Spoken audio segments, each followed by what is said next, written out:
Magandang araw po mga kaprotectors. Ito po ang inyong lingkod, Brad Ruel Rodriguez, nakasama nyo sa pagprotekta ng bayan saan mang sulok ng kalawakan. Welcome po sa ating episode ngayong araw. Dahil smart ang city ko, protected ako. By the way mga kaprotectors, happy third monthsary po sa ating lahat. Dahil ikatatlong buwan na po namin ngayon sa radyo at syempre sa broadcast at kasama ko pa rin po walang iba kundi ang ating kaprotectors na sina Ate Iras, Attorney Eric, ang ating tagapayo, ang rockstar na tagapayo. And hi na rin po sa aming pong kasamahan na si Doc Chard at ganun din po no sa aming pong mga volunteers at buong team ng Protektor ng Bayan. Maraming salamat po sa inyong serbisyo. Ayan, Attorney Eric. Salamat po, Sir Ruel. Happy third monthsary po mga ka-protectors at magandang gabi. Hello, Ate Aras. Hello. Hello.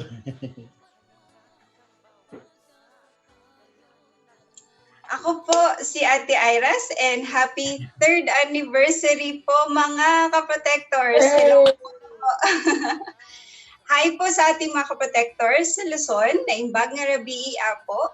Sa ating mga ka-protectors sa Visayas, maayong gabi kaninyong tanan. Mga ka-protectors natin sa Mindanao, mapiyaga gawi and happy Eid Mubarak. It's the end of the Ramadan. And lahat po, lalong-lalo na sa mga kababaihan dito sa Pilipinas at sa buong mundo. Dahil tayo po ay nagkakaisang mga Pilipino, alam ko po nakakayanin natin ma-overcome ang COVID-19 crisis na ito. Kaya I invite everyone to please join us in a prayer, anuman po ang inyong paniniwala o relihiyon. We offer this prayer po sa ating mga kababayang Filipino, mga medical and health workers na ating frontliners, mga enablers, ating pamahalaan, mga supporters, ang simbahan, private organizations, mga prayer warriors, mga bayaning OFW, at para po sa ating inang bayan at sa buong sangkatauhan. Let us pause for a few seconds to remember those who are sick, those who died due to COVID-19 and their families.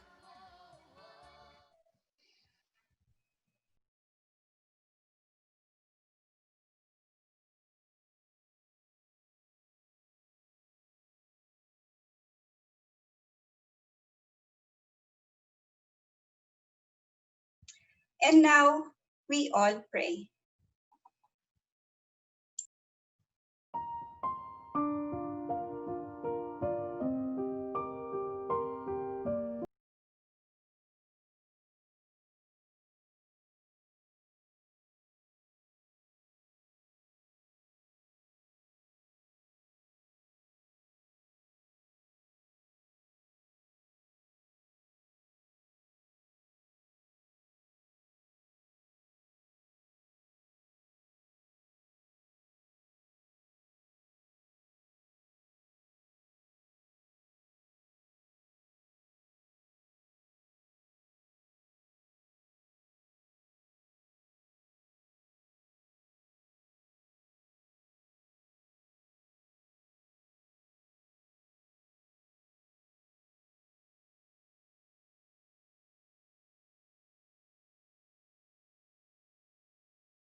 muli kay Father Bobby Mac Rojas ng Salesians of Don Bosco for our prayer, which is of course solemnly recited by our kaprotector, Patnubay Buwan. At this point, of course, we would like to welcome all of you who are watching us today, mga kaprotectors, and third monthsary po natin. And later on, we will read lahat po ng mga nagpapa-comment at nagpapa-greet, no? Ayan po, ready na po ba kayo sa ating question of the week, mga kaprotectors? Sagutin nyo lang po ang tanong na isang component po kasi ng Smart City ay safety, resiliency, and security. Kaya ang tanong po natin, safe and secured ka ba sa city mo? Ano ang magagawa mo to help keep your city safe, resilient, and secured? Ulitin ko po, anong magagawa mo to help keep your city safe, resilient, and secured? I-comment nyo lang po ang inyong mga sagot at ang may pinakamagandang sagot na ating mapipili at mananalo ay makakatanggap ng 200 pesos. Nag-improve na tayo mga kaprotectors ha. 200 pesos, tinatawanan ako ni Attorney Eric. 200 pesos na load na po ang matatanggap. Ayan, Ate Iras, ano po ba ang ating mga exciting lineup for today? Brad Roel, ngayon po, this week, ay pag-uusapan natin ang tungkol sa smart cities as mentioned earlier at ang relasyon nito sa usaping seguridad, kalikasan, kalusugan at kaligtasan patungkol sa COVID-19 at ekonomiya. Dito sa segment na tinatawag na Dahil Smart ang City Ko, Protected Ako. We'll start off with that segment. Ulitin ko po, dahil smart ang city ko, protected ako. Ikaw, smart ba ang city mo? With global technology leader, Dr. Jonathan Rechentar. Tama po ba yung pag-pronounce? And to discuss further, we will have with us urban and environmental planner, Carmi Palafox. After that po, we will have i-consult mo kay Doc Chard para sa kanyang 5 payo sa 5 minuto. Attorney Eric, may add po ba kayo? Salamat. Ayun, ay sisingit ko lang. Ate Iras, okay lang ba, Attorney Eric? Sorry ha. Opo. Nga pala, Ate Iras, may madagdag ako ha. Meron tayong ka-protector reports ngayong araw din. No? Makakasama po natin ang ating ka-protector na si Shad Sullivan from Headwaters of Bitter Creek, Archer County, North Texas, USA. Naku, abangan niyo po yung kanyang report. Maganda po yan. Nice. Yan. O yun, sabi nga ni Ate Iras, Attorney Eric, may ma-add ka ba? Sorry, Ate Iras. Salamat po. Abangan nyo din po mamaya mga ka-protectors ang ating ka-protector in action. We also have our segment, Kasabihang Seguridad with our very own Brad Ruel. At pagkatapos niyan, i-announce natin ang winner sa ating pa-contest na mananalo ng exciting na prize. Yeah. So ito na po ang ating first segment.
Magandang araw po muli. Ako po si Brad Ruel.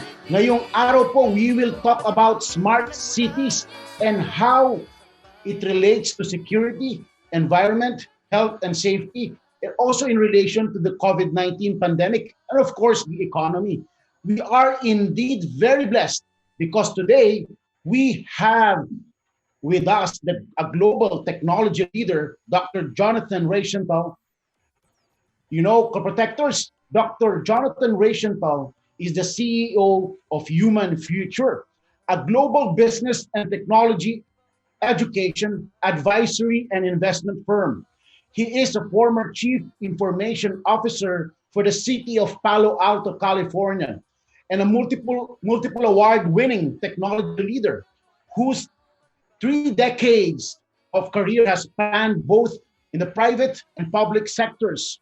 In 2017, he was named one of the top 100 CIOs in the world. And in 2016, he was named influential Chief Information Officer in the United States of America. Dr. Reichenthal is also recognized as a global thought leader on a number of emerging trends, including urban innovation and blockchain technology. In 2013, he was recognized as one of the 25 doers, dreamers, and drivers in government and in America. He also won a Best CIO in Silicon Valley and a National IT Leadership Prize. His innovative work in government has also been recognized, nonetheless, by the White House. Dr. Reichenthal is an adjunct professor at several universities, including UC Berkeley and the University of San Francisco. He is a popular writer and online host. Wow, that's great. Producing several highly successful online courses with LinkedIn Learning.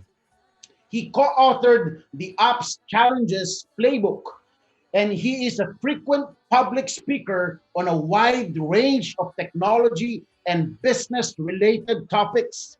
He co-hosts the popular podcast, Drinking Wine, Talking Tech. He is currently working on his latest book about smart cities for Wiley and Company. Release date would be December 2020. Dr. Reichenthal, is that correct with your book? Yes, in fact, I can give you the date now. It's coming out. It's coming out on July 6th. July 6th. So it's off to the printers. Wow, we're so excited to have a copy of that book. And how are you? How are you there, Dr. Reichenthal? I'm doing fantastic. It's the evening here. It's Saturday evening in just a little bit south of San Francisco. It's a beautiful summer evening. I'm so delighted to be with you, Brad. It's a real privilege to be on your show. And I have to say, this is the very first time I've had an opportunity to speak to the Filipino audience. I haven't been able to travel there yet, but I will. And I'm just delighted to be able to spend time with you today. Thank you, Dr. Reichenthal. Dr. Reichenthal is releasing his book, as he said, this July. So watch out for that. All of our kaprotectors and all our kababayans, our fellow Filipinos all over the world. And this is about the smart cities for dummies in summer 2020. We are so blessed to have him today on our program. And Dr. Reichenthal, if I may, I will ask the first question. So my first question for you, what is smart city? What are the essential elements or components for a city to be considered a smart city? No, it's the right first question, because if we were talking about this subject and we didn't create a context, we wouldn't be able to help our audience understand, the whole domain that we're talking about. It requires just a little bit of background. Cities are the most complicated and also the most successful of human inventions. They're these huge, complex creations, and they've brought millions and billions of people out of poverty. Now, cities have a lot of problems, absolutely, but they've done a lot of good too. As people have moved in from rural areas, they have had more access to education, more access to to jobs, to opportunities, to better housing and cleaner water. And this has lifted a lot of people out of extreme poverty. Now we're in the 21st century, and the world is still urbanizing. In fact, every week, 3 million people move into cities. It's remarkable. Bill Gates, the founder and former CEO of Microsoft, he says that every month for the next 40 years, we will build urbanization the size of New York City. I mean, it's remarkable. And so as more and more humanity moves into cities, and in fact, it's well over 50% now, and by 2050, it'll be about 70%. And as we get to the end of the century, it'll be almost 80-90% of humans will live in cities. Our future belongs to cities. And so they better be good places to live, to work, to have fun, to play, and healthy places. But unfortunately, in so many areas in the world, our mega cities and our smaller cities, every type of city is challenged with issues around energy, clean energy, right, about transportation, getting people to work every day and home from work in good, efficient, accessible public transport and other types of transport. So what is a smart city? A smart city is our response to these needs, right? If you think about it, so many of us live in cities, and we're so much challenged by, the things we'd like to see happen. We'd like to have, more green space and make sure that the air is clean, and we've plenty of opportunities. So we have to find solutions to these. So I always say there isn't one type of smart city. A smart city is a response. It's a response to the specific needs of the cities in the Philippines, the cities in the United States, the cities in France and in Germany and Australia. So it is using technology, new thinking, new innovation to make our cities better. And you know what? My last point on this, it's always about people. We have to focus on people. It is about the quality of life for the people who live in cities. Wow, that's great, and I agree with you, Dr. Jonathan. Yeah, it's a great insight. Smart city is a response, and I just got that I just want to summarize that with it's a response, and it is also about people. So it's really great that we have this technology going on, not only of course for developed countries, but also for our country. And this is why we're here right now. And my second question, Dr. Rachel, is that how accessible, considering, especially for developing countries, is this technology on a personal scale, also in a community scale? And what are the challenges and barriers for a city to become a smart city in terms of financial, physical, and demographic aspects of adoption? Yeah, it's a very big question, but it's an important one too. Thank you. A lot of the times when I speak to city leaders, and I get this great privilege to speak to leaders in Europe and in Asia and even South America, all over the world, they often say, and they're often concerned because they're like, we have to spend the money on the priority things. We have to, like the roads, we have to make sure the roads are good. We have to make sure our bridges are good. And so where are we going to find the money for smart city work? Well, maybe that's the wrong way to think about it. It isn't just about new tools and fancy new technologies. One of the ways we need to think about it is it's definitely about people, it's definitely about technology, and it's definitely about data, but it's also about how we do things differently. It's how we think differently. One of the very popular terms these days is digital transformation. You've heard that term, right? Digital transfer. Everybody's digitally transforming. Right. Everybody's in the process. But you know what it really means? It means that we're reinventing how we deliver business. That's what it means. It means we're reinventing how we do things. It's not about specific tech like blockchain or artificial intelligence. All those are important. It's about thinking differently and doing things differently. And that's the same thing as we think about the future of our cities. So even in cities and anywhere in the world that don't have a lot of money for this, let's just think about how we can approach problems differently. can we do more public-private partnerships? So where the city government collaborates more with the private sector to co-create, innovate, and create together.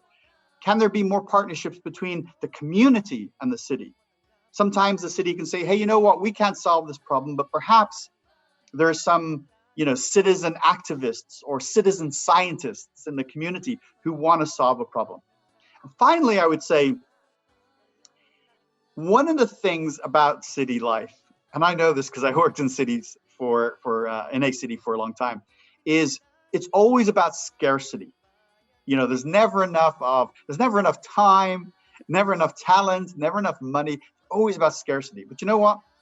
There is something that cities have in abundance, and that is data. Cities, just by the virtue of what they do, and I know this is important to you because, security and cybersecurity is all about protecting data. Cities have all this data. So what can we do with it? How can we use data to make better decisions for our community? How can we use data to inform people so people have access to information to make better decisions as community members? And then how can we use data to create solutions, right? Again, the city doesn't have to do. Maybe there's a private company or an individual who says, I'm going to take that data and I'm going to build an app. I'm going to build an app that helps, let's say, lets people know when the next train is coming or the next bus. Now, the problems are huge. Right? This is not easy to do, but we need to start. You need to have a starting point. You have to have a vision, and you need to start on that journey.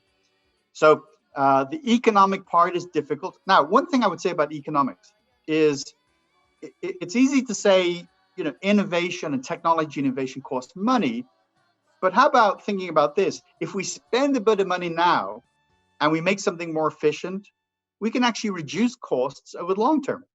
So investing now actually might reduce your city costs in the long run. So we have to be able to think again differently about how we solve the problems. And then I think in your question you asked about a community member. What can you do? What can you do as an individual? Well, the first thing you can do is find out what the issues are. Go and visit your local city hall or the equivalent in your city in the Philippines. Talk to city leaders about where they need help. And you can volunteer. I'm sure they would love you to volunteer, right? That's a great way of giving back, giving your talent to your community. And so you do have more power than you think to create solutions. I know it's easy, and I felt this too. I imagine you have, Brad, to feel hopeless, right? It's like the problems are so big and so difficult. There's no way I can help. But it turns out every person matters. Every person counts. So as an individual, I don't think that the hurdle is too big. You just have to make the personal commitment that you're interested in making a difference. Wow, that's really amazing, Dr. Rachental. And co-protectors and to our viewers, it's smart city is not just about, as Dr. Rachental stated, it's not just about a specific tech, as he said. It's the new way of thinking. And when we talk about it, we always think about the scarcity of stuff. But what we are rich is that we have this data, huge amount of data that we can capitalize on, as he said, and that protectors, we just have to get out of our way, go reach out to our government. Let's help each other and make things happen for us to work on smart cities, because this is a new way of life for us that we all have to contribute. And thank you again for that insight, Dr. Rachental. Para sa mga ka-protectors who just turned in and are watching episode 12, Dahil Smart ang City Ko, Protected Ako. We are with Dr. Jonathan Rachental. Another question for you, Dr. Rachental, is that a smart city transformation is a public space or public scale technology. Should it always be government-led or driven by private companies or organizations? Although you mentioned about public and private partnerships a while ago. Are existing smart cities or ongoing smart city projects that you're aware of and you've experienced been developed with input from the community, Dr. Rachel? Yeah, thanks for that. You know, I've written this book. I've written this book called Smart Cities for Dummies. I'm hoping it becomes the go-to reference book globally for the smart city movement. I'm really humbled to have had the opportunity to write it. And there's a couple of points in there that I reinforce time and time again. First of all, that smart cities are about people. Number one, it's not about the tech. It's about people. Number two, it's about quality of life. That's the point. The point is the point is about quality of life. And then number three is about, well, with that in mind, how do we get it done? You know, to your question, what are the mechanisms by which we can drive this change? And should it be done by the government or with the community or with others? You know, there's a saying that I use that I've copied from somebody else. I think somebody smarter than I came up with it. And it's, we used to think of government as a vending machine. And you would put in some money, in this case, $1. And you would expect from the vending machine $1 worth of product, right? And so you think the same as a government. In a government context, if you put your taxes in, you expect to get, you know, the same value back from the amount of money you put in. The reality is government is so complex, there's so much overhead that it is no longer possible to just feed the vending machine and expect to get all these services. We have to deliver cities differently. And the way we do that is through partnerships. That is the only way that we can deliver a 21st century city. It wasn't always that way. Government had a much bigger role, you know, some time ago, but things have transitioned. In addition, we have a lot more tools as individuals, right? We are empowered with data and with programming languages and the ability to spin up an app or an application quickly. We can solve problems now that we didn't have the ability to do in the past. So I strongly write about in the book this notion of delivering together, to co-create together. And so one of the things that you have to think about as an individual is how do you get involved? How do you find out about those challenges? How do you build those partnerships? And the way that you're going to do that is by looking at your city website, by visiting City Hall, by talking to the mayor or the city administrator, and finding out what those issues are. The same applies, by the way, if you run a business. You know, I've often said there's two reasons to participate with open data, with the data of government, and to participate with government in general. One reason is it's socially positive. It's a very positive social impact. It's a good thing to do, right? Because not only will you get the benefit, your family will get the benefit, but your community will get the benefit. So participating on that level is a good thing. But in addition, you could make money. There's an economic side to it. You know, people sometimes overlook this piece. You know, you can build a solution for transportation or energy or entertainment or you know, a sensor-based technology for determining the quality of air, quality of water or something. And it benefits the community and you profit from it. So, you know, I can't think of a better thing to do than to have social impact and also to benefit economically from it. Thank you. I can really agree with that, Dr. Rachel. When you visit our country, I will invite you to go to there's this province in our country is called Kawayan, part of the northern province. And you know, this town is actually an agricultural town, and you're right. You know, it's not just about tech. It's about really people and quality of life. And there's this this guy, you know, who happened to be a tech guy as well. And then he moved back to his town where he grew up, and he just started this, you know, this revolution. And Kawayan now was the first really officially that was tagged by our Department of Science and Technology here in the Philippines. And it is an agricultural town. But really, it's amazing what you've said and the power of collaboration, of co-creation between people. Really, thank you for that, Dr. Rachel. Now, this question is really is to me is very important because it's very relevant given the COVID-19 global pandemic and all other threats, of course. How do we ensure that smart city technology support the overall safety, the security and resilience, to include, of course, business continuity and health and environmental protection at both personal and public scale level?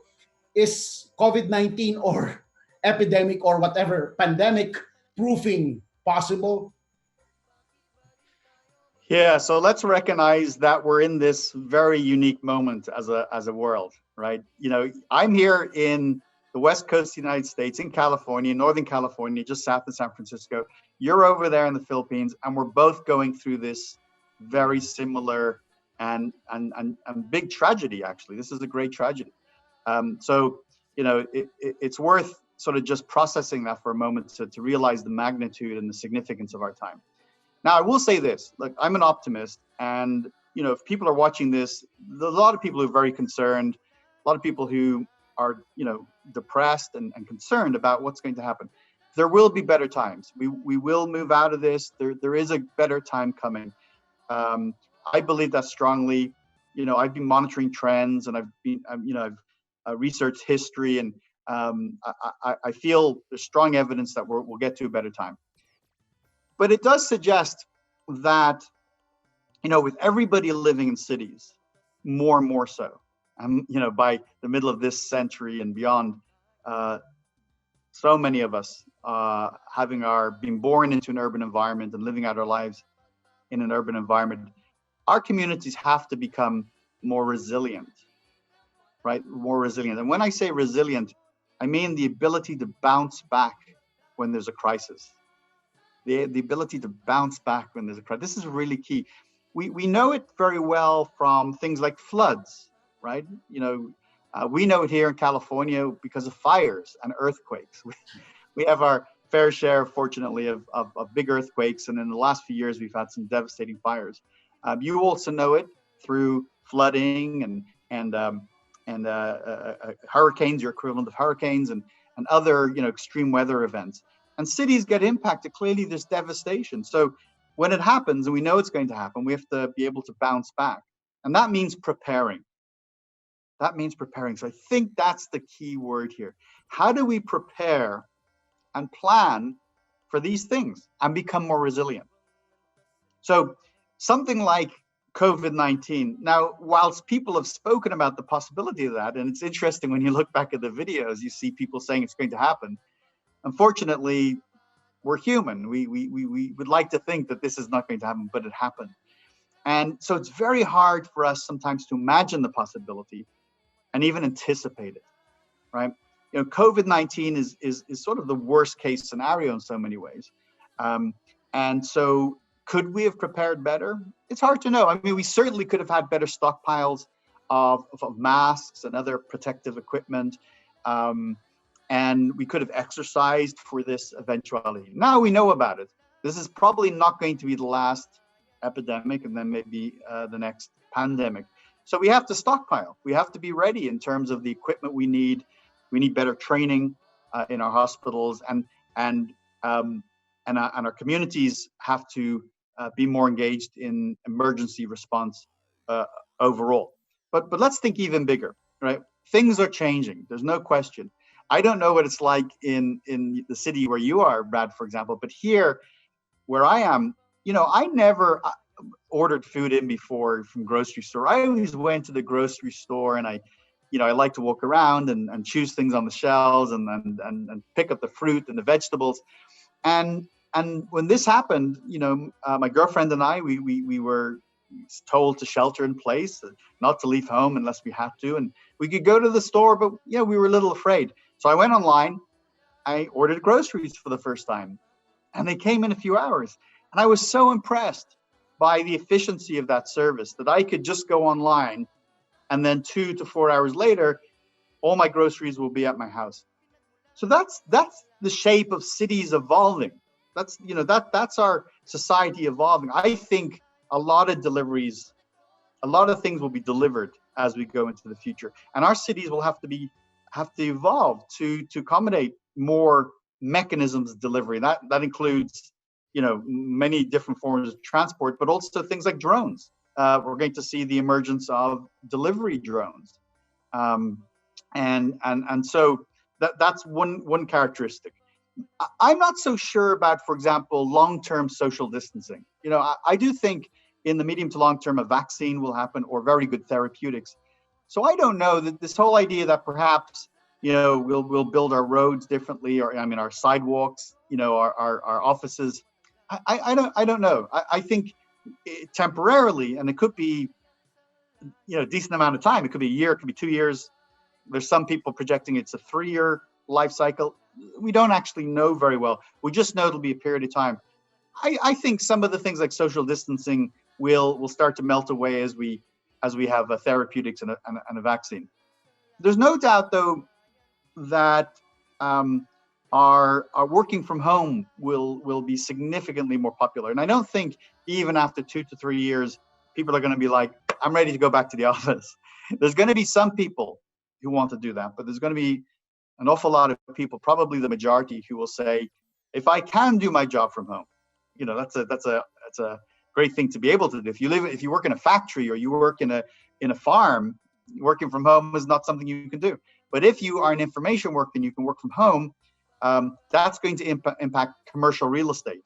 And as commercial real estate changes, so does the city and the shape of the city. Perhaps some commercial buildings will evolve to be hotels or more homes. Because, by the way, we need a lot more homes.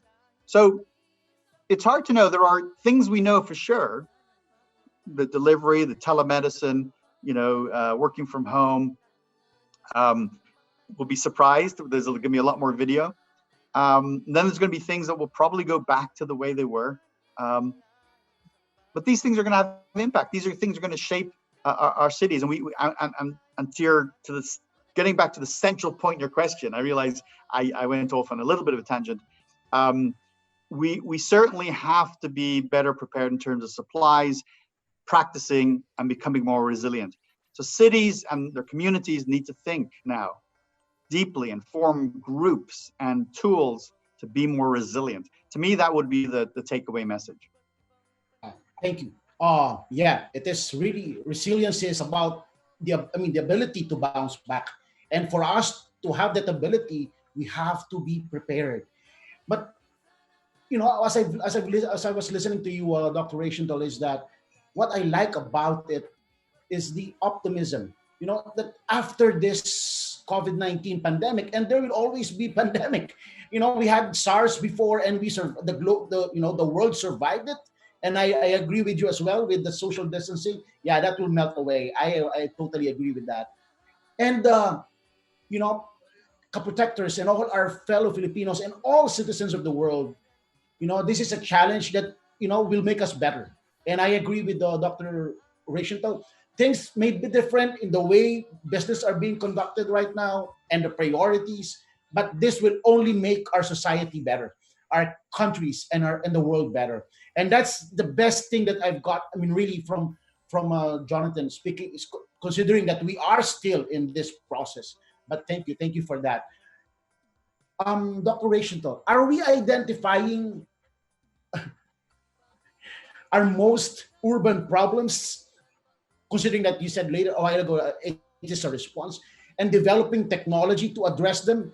Or are we developing technology and then finding problems with which to justify that? No, I think that's a fair question. Actually, I think that's a very important question.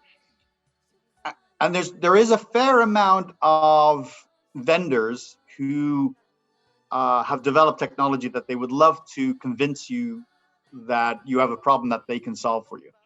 There's a fair amount of those. But the problems of cities are well known, and they have to get let me kind of build some context here a little bit.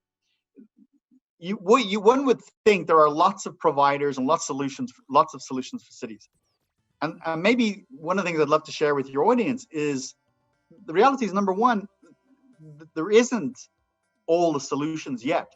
And therefore, that creates opportunity, right? So, if you're any type of person who is industrious, maybe you have some entrepreneurial spirit inside you and you're like, what will I do? What can I do with my life? How can I do good things and prosper at the same time? I'm like, build solutions for cities. Because, the marketplace is worth billions of dollars. Over the next few decades, it's going to be worth trillions of dollars with a T. Trillions of US dollars will be the marketplace for solutions for cities. So we need more people, working on these issues. I don't have a lot of interest or time necessarily for, technology for technology's sake. I'm very interested in how do we create, how do we protect the environment by having cleaner energy? How do we go from a world of carbon-based energy where we're, carving, the rocks out of the earth and the oil out of the oceans and gas out of the mountains, and spoiling these areas, polluting the seas and the rivers and the oceans and the air. I'm much more interested in, like, how do we move beyond that? How do we have a life of abundant, clean energy? Let's build solutions that are affordable and implementable all over the world. That's worth working on. That's technologies that we need. How do we create better transportation options? Because the congestion in our cities, by the way, is not going away anytime soon. I don't know what it's like in your city, but I know I fly to cities all over the world. And, when I come into the airport and I, in a new country, and I get in a taxi or something and I go back to my hotel and I'm like, here we go again. I'm in a beautiful, amazing city and it's congested and we're barely moving. It's taken us hours to go just a few miles. So that's a big problem to solve. How do we solve transportation? The biggest problem of all, clearly in the long run, which is like a slow moving COVID pandemic, is the climate crisis, right? Now, COVID hit us and we felt it in just a few weeks. The climate crisis is happening gradually. So we're almost like some people will deny it because they don't feel it or see it, but it's more devastating for the planet, for us as humans, over the medium and eventually to the long term. I think the final thing I would just say on this is there's a lot of inefficient services, right? That's not lost on any of us. I mean, a lot of people just don't like dealing with government because it's inefficient. There's too much paperwork or things get lost. We have to digitize government. There is so much opportunity to just transition from sort of the paper-based bureaucratic systems that we have today, where you have to fill out lots of forms and maybe mail them, or if to bring them to an office. We need to bring all those services to our smartphones and to our to websites that are provided by communities and are fun, are nice to use. They're easy to use and they make sense for everybody. But it's not just about having great services. It can reduce the overhead on the government side. We can automate things, so we can free up capacity to do maybe more higher priority, higher value work. So there's a big effort to be done there. So we need a lot more application of digital technologies to digitize a government. So that's really my point here is, let's not get caught up in the tech. Let's figure out how we use tech to solve these big issues. Yes. And you're right. I mean, it's really, let's get out there to solve real problems in the world. And the only thing that I could I could relate with that, I mean, really specifically, is what my daughter was watching in Netflix. And that is, this is about a documentary about Bill Gates. Everybody was questioning, what is he doing? I mean, after, of course, we know him doing with toilets. So you're right. So what did he do? Because he read about it. He read an article about it. He read books about sanitation, and he did something to change, how sanitation works in different parts of the world, because it is a cause of death of so many young children.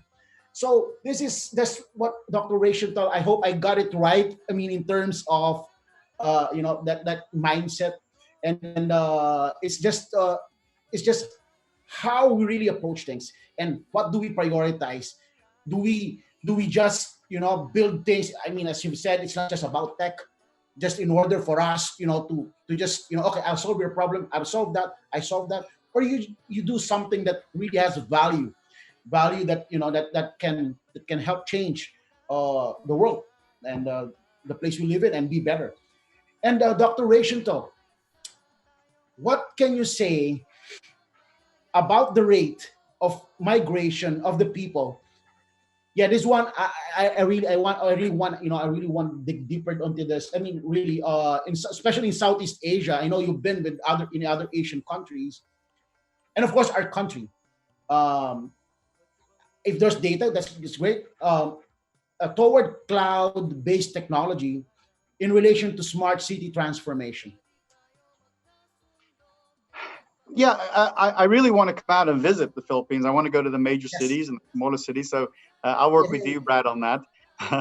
I'd love to be able to help. I am not as aware of the work. My guess is there's some good work being done there. I hate to speculate, but you've got some really bright people, very motivated people. You have a young population that's very focused on the future, and actually, the Philippines is full of optimism, like a lot of your surrounding countries, and good people wanting to do good things. So I don't know numbers or data to share. All I can do is say what I've observed in other countries, and what I know about Philippines.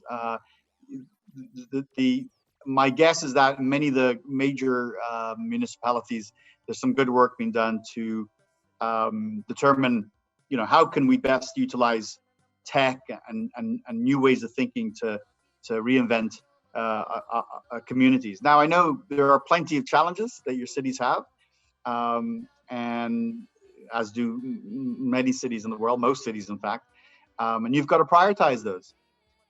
So, it might not be the time for some of your communities to be super focused in some of the in some areas, while they tackle some more basic, fundamental areas, such as, for example, better sanitation or better housing, or just improving the infrastructure overall.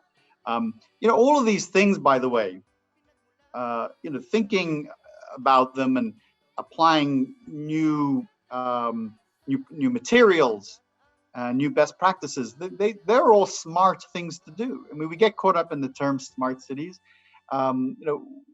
Again, if these efforts that your communities are making are focused on quality of life, I'm going to say you're doing some very smart things, and you're building smarter cities and smarter communities by doing that. Maybe later on you'll have me on, and we'll talk about more of the specifics of cloud utilization in various communities in the We'll Philippines. have you again. Sure. Yeah. Oh, yeah, for sure. We will have you again. Sorry, I cut you. I think I cut you. Sorry. Yeah, you were No, saying not at something. all. No. It's exactly yeah. right. I wanted to say that we can go in a deeper dive when I'm more knowledgeable on your cities and your communities. Yes. Thank you very much, Dr. Rachel, and we will be very happy to have you again. And definitely, we will collaborate. Hopefully, do an online launching of your book here in the Philippines. So we'll see. So yeah, any last message for our? Of course, for our protectors and all our fellow Filipinos, and of course, all the citizens of the world. And of course, we want to greet somebody, and yeah. well, thank you for that. Well, first of all, thanks, Brad. It's just been such a pleasure to be with you for this short amount of time. We'll definitely do more together. We'll figure out more ways to do things that really matter and make a difference. So I do look forward to that. I think the greatest opportunities lie ahead. I'm quite optimistic about the future. More tools and more access will be available to the young people in Philippines as they start to grow up and they graduate from high school and they they will have more capabilities to participate in the global economy and prosper. So I'm quite optimistic. Our societies are going to be certainly more high-tech focused, more digitally driven. So it is important to make sure that people are getting the right education. To compete in the 21st century economy, the labor force has to be educated and capable of participating with the right knowledge. Now, we need brilliant people to run our farms and to run our factories. And in fact, agriculture is a high-tech space, isn't it? Agri-tech. It's a very important utilizer of technology. So across the Philippine economy, there's going to be so much opportunity to participate if you have these information technology skills, programming skills, big data skills, and more. And cybersecurity skills. Wow, is that going to be important? So I'm really optimistic. I want to really encourage the youth and people in Philippines to embrace this very remarkable future that we're headed into. We'll get beyond this pandemic. We will, and we have a bright future ahead. Perhaps we'll come up and we'll have better solutions now for this climate crisis. Maybe there's a group or a company or a group of individuals in the Philippines who help with climate change in some way, and change the world in a very positive way. The final point I just make is I'm very accessible. If anyone wants to correspond with me, they can reach me on LinkedIn, of course, and I will respond to everybody. And then you can get me on Twitter too. I'm very active on Twitter at Reichenthal. Maybe you'll put that in the show notes. And finally, of course, I would be so thrilled to launch my book on your show, and we'll make sure that I hope it's available in the Philippines, but we'll make sure it is if it's not planned to be currently. And I think that could be very useful to anyone who's interested in the future of their community. So thank you for this great opportunity. Yes. Thank you so much, Dr. Reichenthal. And we are not only we're hoping for your come back with our show, but visit our country. And I go to California one of these days. Then after this pandemic, then we can see each other. So yeah, thank you very much, Dr. Reichenthal. Sorry, it's really an honor and a privilege for us to have you. Thank you so much. Thank you. Have a good day. Thank you very much. And you're welcome. You're welcome here to California. I'd love to entertain you. Yes. Thank you. Bye.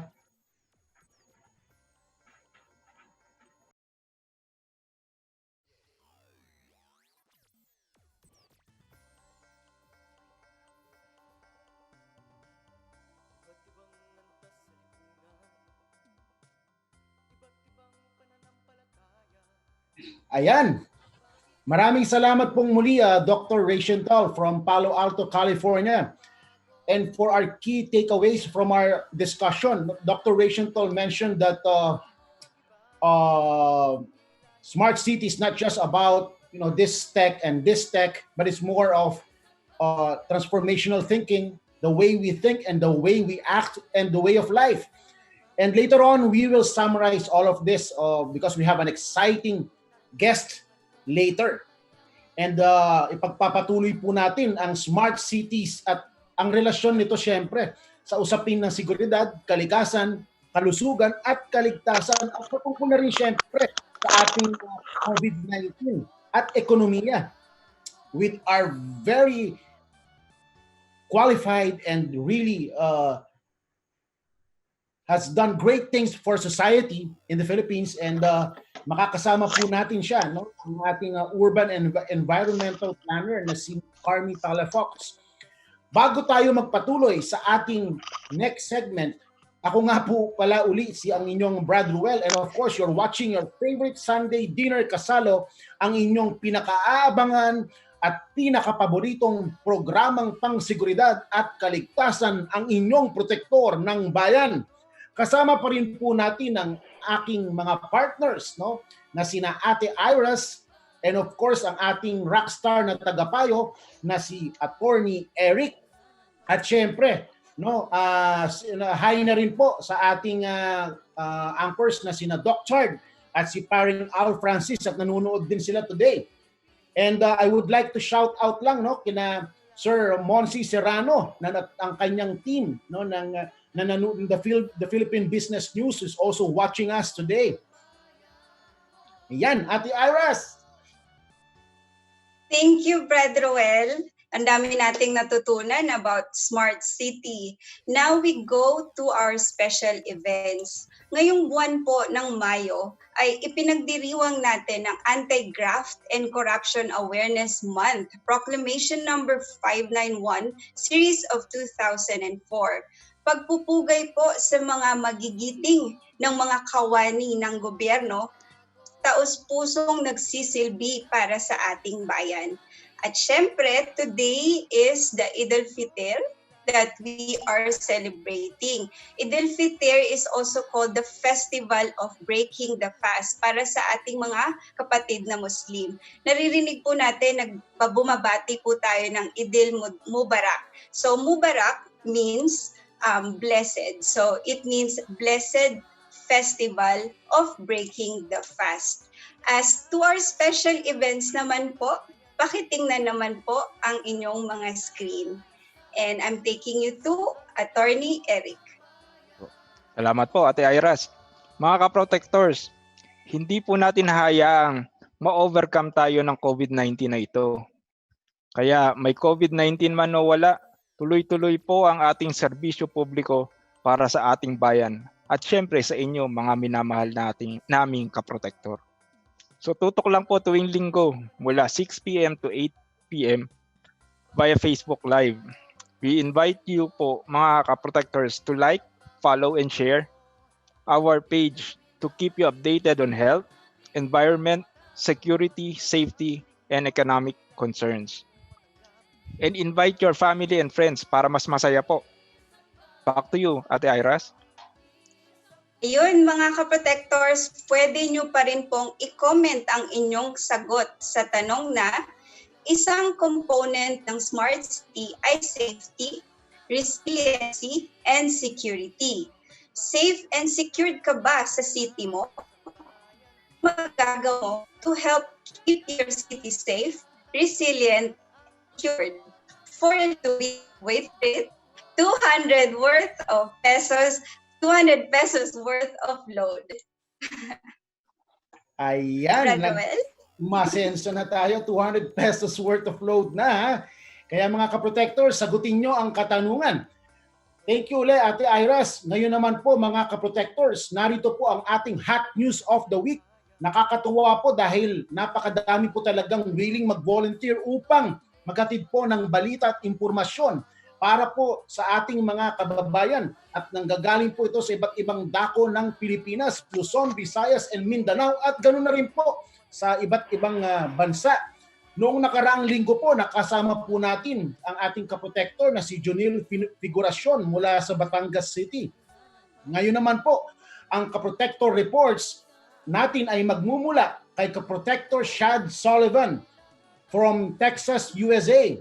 At siya po'y magbibigay ng report patungkol po sa COVID-19 crisis and ano po yung impact nito sa food security, in particular sa cattle industry. At dito po, ang panoorin nyo po ito mga kaprotectors. Kaya ito po, hinihahatid namin ng Kaprotector Reports!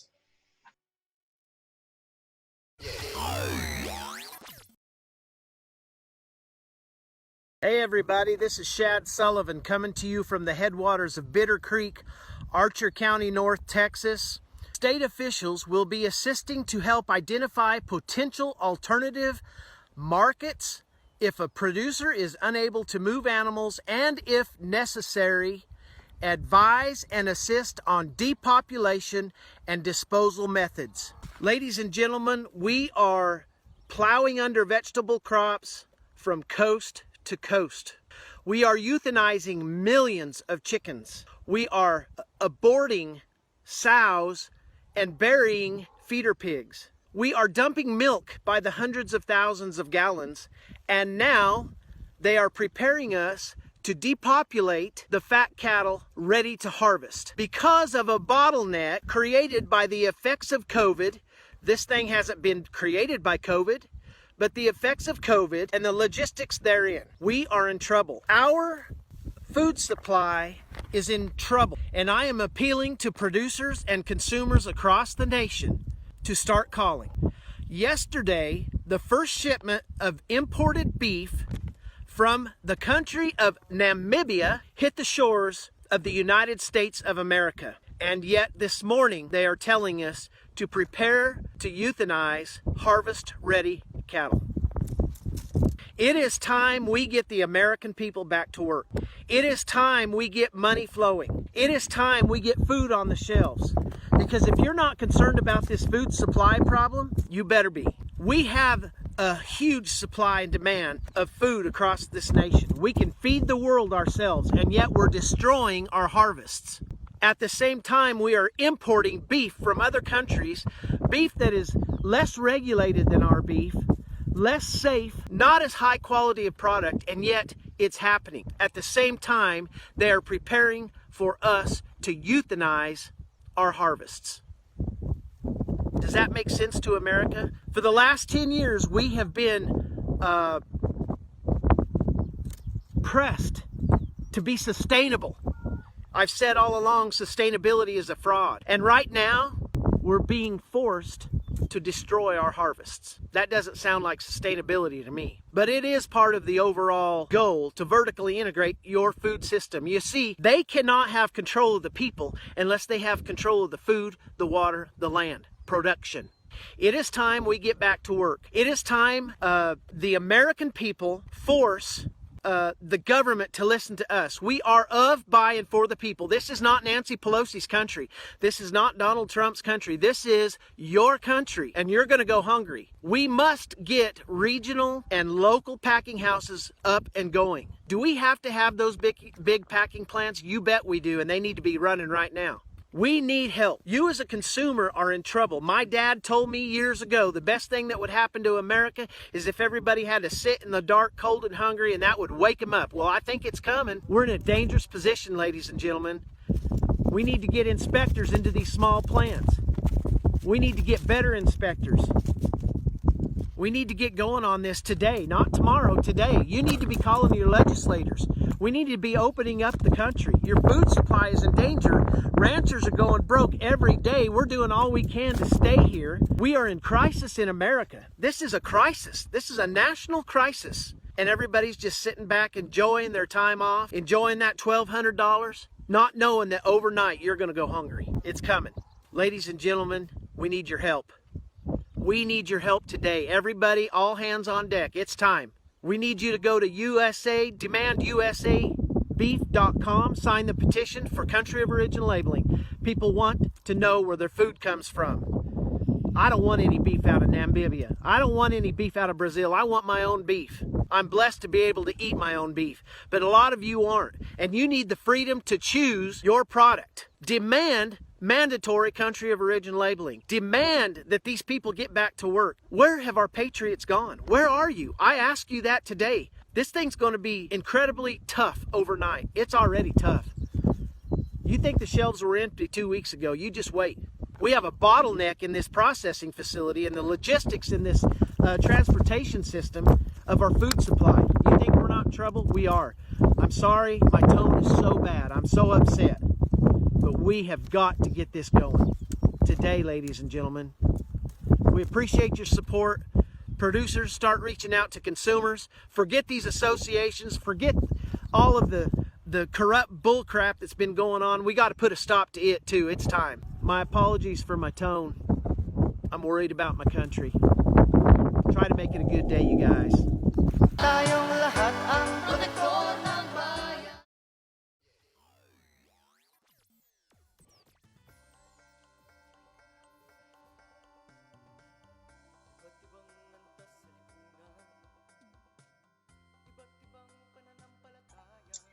Ayun.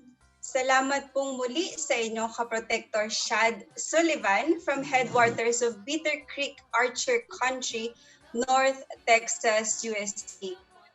So he's encouraging everyone to patronize our local produce. Let's not import from other or export from other. Tangkilikin natin ang sariling atin. Mag-ingat po kayo dyan, Kaprotector Shad. Mga Kaprotectors po, sa mga gusto pong maghatid ng balita at impormasyon tungkol sa inyong lugar, bukas po ang aming programa. Ipadala nyo lamang po ang inyong mga reports na video sa aming program, or you can contact us through SMS, call, chat, or email. Makikita po sa aming screen ang aming contact details and our social media accounts, Facebook and Instagram. Just look for @Protector ng Bayan. Our email address is one word, protectornangbayan@gmail.com, and our mobile phone number is 0917-870-3486. So ulitin ko po, Facebook page namin ay /Protector ng Bayan. Para po sa ating mga Kaprotectors who just tuned in, you are watching our episode 12 and it's our third monthsary. Ang title po ng aming episode ay Dahil Smart ang City Ko, Protektado Ako. Attorney Eric? Salamat po, Ate Iras. Mga ka-protectors, napakarami pong impormasyon ang ating natatanggap sa araw-araw, sa bawat oras, at kung saan source. Kaya po mga ka-protectors, napakahalaga po na tayo ay maging mapanuri sa lahat ng mga impormasyon na ating natatanggap. At mag-ingat tayo lagi. I-reject ang fake news. You can regularly visit our Protector ng Bayan FB page for updates and information. Protector ng Bayan FB page ay www.facebook.com/Protector ng Bayan. One word po, Protector ng Bayan. At syempre, please like our page and invite your family and friends to like us too. Muli, pwede nyo kaming makontak via SMS, call, chat, or email. FB and IG @Protector ng Bayan. Our email address, protectornangbayan@gmail.com, and our mobile number is 0917-870-3486. Sir Well? Ayan. Magandang araw pong muli. Ako nga po uli si Brad Ruel. Thank you po nga po ulit kay Dr. Jonathan Raciental, who joined us earlier on our discussion about smart cities on a technology perspective and how it relates to security, environment, health, and safety, resiliency, and in relation to COVID-19 and the economy. Ngayon po ay ipagpapatuloy natin itong mahalagang topic na ito, mga ka-protectors. We're super blessed dahil makakasama po natin ang urban and environmental planner na si Ms. Carmi Palafox. Carmi is a highly experienced urban planner with deep experience in planning, economics, urban design, and policy, working internationally, including in Australia and the Philippines. She has worked on the strategy and development of communities, islands, new and historic sites, cities, infrastructure, and public places. She has led projects that range from mixed-use, residential, and tourism, airports, to post-crisis and post-disaster rehabilitation. She has led the strategic plans of well-loved places in the Philippines, such as Siargao. Wow, ganda dyan. Surfing capital. Panglao Island, Iloilo City. Kaya pala napakaganda ng Iloilo, ano? Metro Ilocos Norte, and have played a role in advising government, including Detroit, practical preservation of historic buildings, and in activating international destinations in China. Through global property think tank, the Urban Land Institute.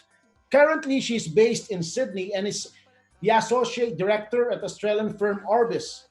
Prior to joining Orbis, she was managing partner of top planning and architecture firm in Asia, Palafox Associates. While at Palafox, she led the comprehensive development plans of several cities and regional areas. She has spoken at international and global conferences and written articles on housing, real estate, transport and mobility, and the environment. A qualified planner in 3 countries.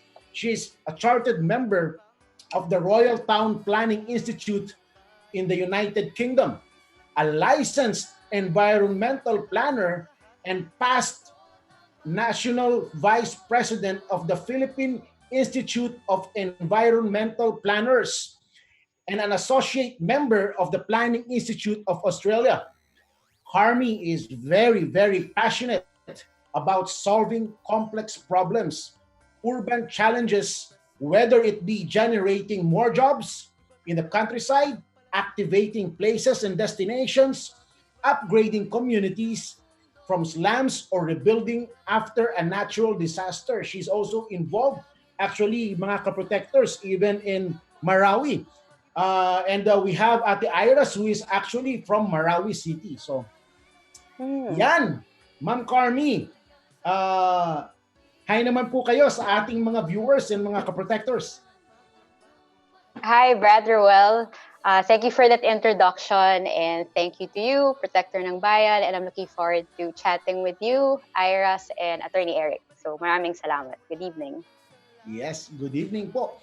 Yan, bago po simulan do sa tanong, kasi talaga po nagpa-message po, no, mga fans ito ni Ma'am Carmi, no, si Rubeliza Alfonso Mendoza, hi daw sa'yo, Miss Carmi, and si RJ Cappadocia Gomez, and si Gabi Garland. Meron pa, kanya lang, tutuloy po natin, ha. Yung po mga gusto po bumati kay Miss Carmi, go ahead. Actually, si Ate Iris, meron din nagpapagreet sa'yo, Ate Iris, ha. So, wow. Galing, galing. Okay, Ma'am Carmi, there are several definitions ng smart city, no, of smart cities. We just heard from Dr. Rachental also earlier, particularly on the technology perspective. For you, what are smart cities? I mean, especially for our fellow Filipinos who's listening today. Okay, so many definitions of smart cities. I think none of them are wrong. A lot of them are correct. But to me, ultimately, cities are for people. So smart cities should be well-connected, should be socially inclusive, self-sufficient, resilient, and compact. So if you break that down, no, ang smart cities dapat consider from any home. Let's look at Philippines, no, any home in any town or city in the Philippines.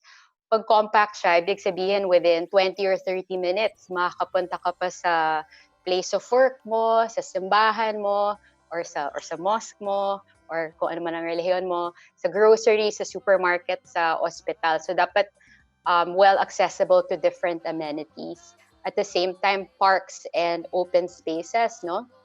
It's very important. Also well connected. So hindi ka naka-trap ba kung wala kang kotse. So kahit wala kang kotse, pwede ka bang makarating sa dapat mong puntahan na naka-train, naka-bus, naglalakad lang or by bicycle. Tapos socially inclusive, dapat all segments of society are considered when planning a city or a town, more partly a smart city, no? So hindi lang pwedeng a selected few. So whether working class ka or, higher position in your company, or even if you're not working, if you're a senior citizen, or if you're a mother, or if you're a child, dapat equal access to opportunities. And then self-sufficient. So I think everyone realizes the importance of that, especially now, no? Parang halimbawa sa Manila, paano tayo makakakain kung walang access sa source of food? And then resilient as well. So to be honest, a lot of, maybe all urban planners didn't see yung effect ng pandemic happening. But then a smart city should be able to be resilient. So regardless if it's for natural disasters, for a health crisis like a pandemic, or even security threats. Thank you. So, i-recap ko lang kanina na-mention na if you're a smart city, hindi ibig sabihin nito is you're technology-driven. So, according to Ms. Carmi, smart city is well-connected, resilient, self-sufficient, compact, and socially inclusive. So mapunta po tayo sa question ko. In the country, we have the BCDA development of the new Clark City. We also have BGC of Taguig City, slash Makati. Even in San Juan, we have our Pambato as the smart city. Now, my question is, do you think these cities and other major cities in the country ready for the smart city transformation?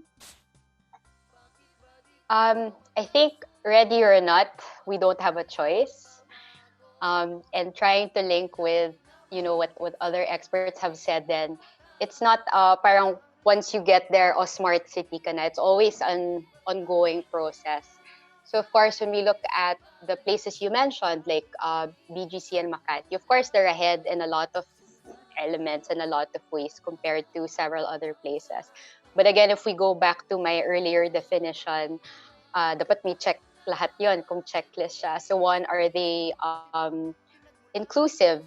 So for example, if you look at CBD, so not just Makati and BGC, but all the CBDs around the Philippines, most people who work there don't live there. Kaya may effect din yun sa traffic. Kasi every morning, most people have to travel 10, 20 kilometers, 2, 3, 4 hours. So I think that's, again, there's no perfect city, but then those are things that we can consider. So how willing are these cities to adapt to make sure that all the elements of the smart city are present? Okay, thank you. May follow-up question ako. Sure. India has what it calls as the Smart Cities Mission, with the objective to promote cities that provide core infrastructure and give a decent quality of life to its citizens, a clean and sustainable environment, and application of the smart solutions.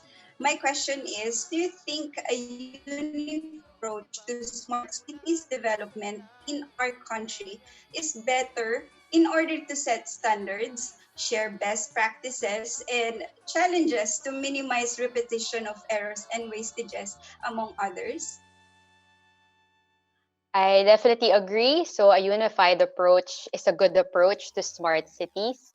Um, it's always good to learn of best practices as well as challenges. And when we look at it, I think in the Philippines there are now 12 metropolitan cities identified. No, it would be good to see how they can work together in terms of achieving smart city principles. But I think there's caution also that while it's good to have a unified approach, let's make sure we avoid a very inflexible and generic approach. Because, for example, if you look at Puerto Princesa or Marawi or Zamboanga or Iloilo or Manila, they have very different local contexts, very different strengths, challenges, opportunities, and threats. So I think it would be good to share in terms of general principles, in terms of best practice, even resources, in terms of, technical expertise, but definitely look at the unique local context. Yun. Thank you very much, Carmi. So I've got 2 points there. First, of course, it is best, of course, to have a unified approach, private partnership, government, and of course the private industry. And of course, it is important to consider that we should not approach it in just a generic way of it's not one size fits all. No, it's something that we have to consider in planning, because there are different needs, there are different aspects that you have to work on, and that's just what Miss Carmi, in a nutshell, has stated a while ago. And mga kaprotectors, just a reminder lang pala ha, kung mayroon po kayong katanungan and kay Miss Carmi sa ating guest ngayon, itanong nyo lang po at i-comment nyo lang po, and we will of course revert back to you dun sa mga kasagutan sa inyong katanungan. You just write it down sa comment section while on FB Live. And ito po, Carmi, London has been declared the smartest city. That's according, of course, this year, World 2019, last year, according to the IESE Cities in Motion Index by IESE Business School with Tokyo and Singapore in top 6 and 7 respectively. How long do you think before our country or cities in our country will get there, and how can we do that?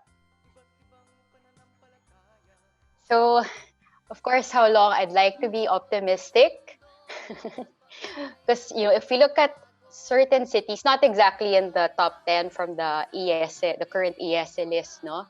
But for example, some cities, like, for example, my father, si Architect Palafox, would always mention Dubai because he really built his career there. They were able to transform themselves in 15 years. Or Kigali and Rwanda. Imagine in Africa, they're already ahead in terms of many cities, in terms of smart city initiatives. So as far back as 2015, they already have a national land use portal. So any landowner can look at the portal and see, these are the developments happening in my neighborhood, in my community. These are the risks and what's allowed in my property. So it's really, from good leadership. And I think we see pockets of really good leadership in the Philippines, which is a good thing. And it's good na nagkokopyahan na daw sila. So, we can be positive about that. In terms of resources, ang yaman talaga ng Philippines in terms of natural resources. We're actually ahead of these countries you mentioned.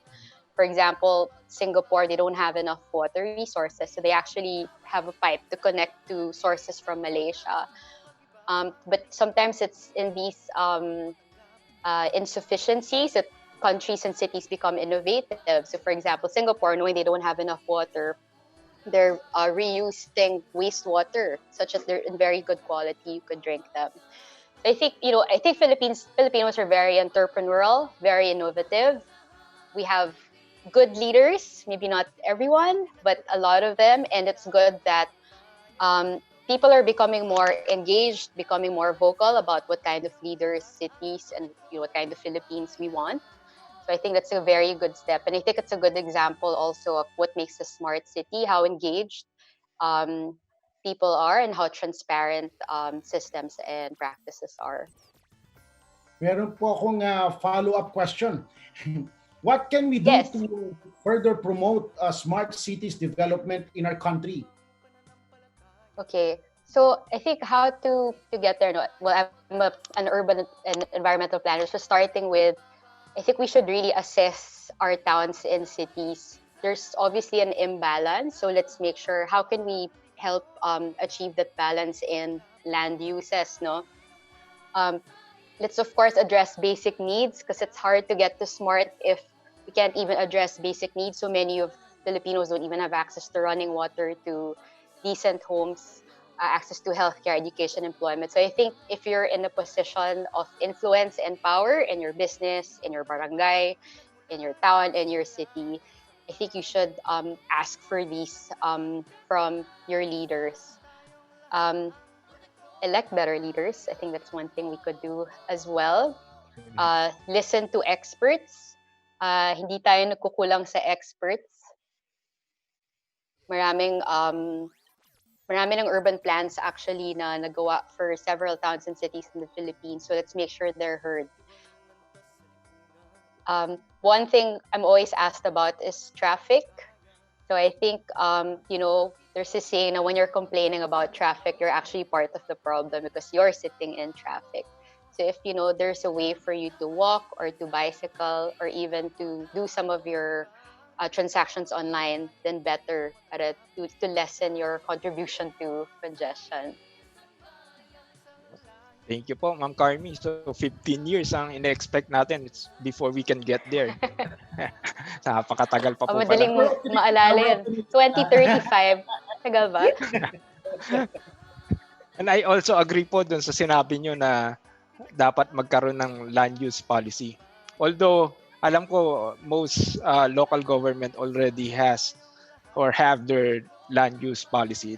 Pero I think one major city in the metro has been overly criticized for making a land use policy pero placing a loophole, i.e. they can ask the members of the Sanggunian to pass a law exempting certain individuals. So, baliwala rin po. I think So, important nga doon talaga yung transparency, Attorney Eric.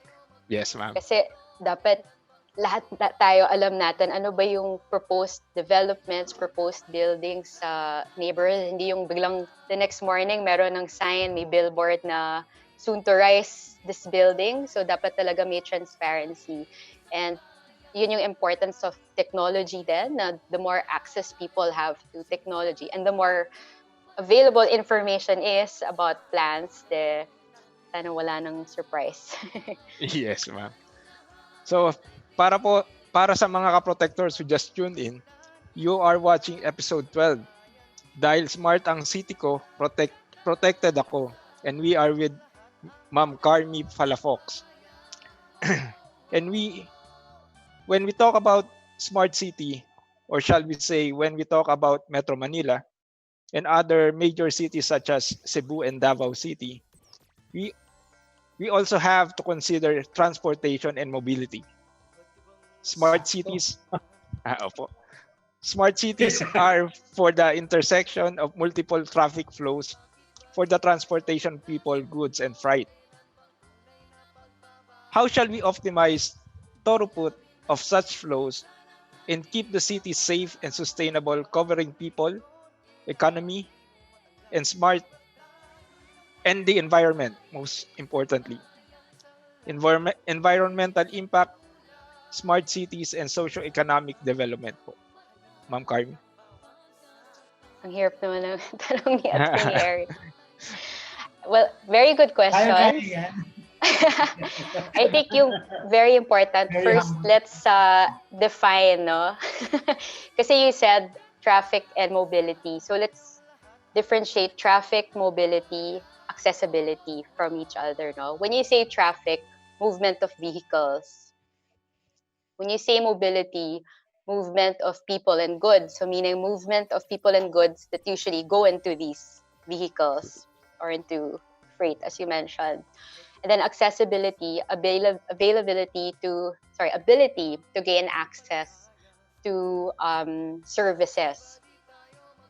So I think yung important is for several years we've been focused on traffic and not mobility. So the question should be, not how many cars can we accommodate in EDSA every day, or how many cars per hour can pass through EDSA. Ang question dapat, how many people, how many goods can pass by EDSA. So yun yung mas efficient.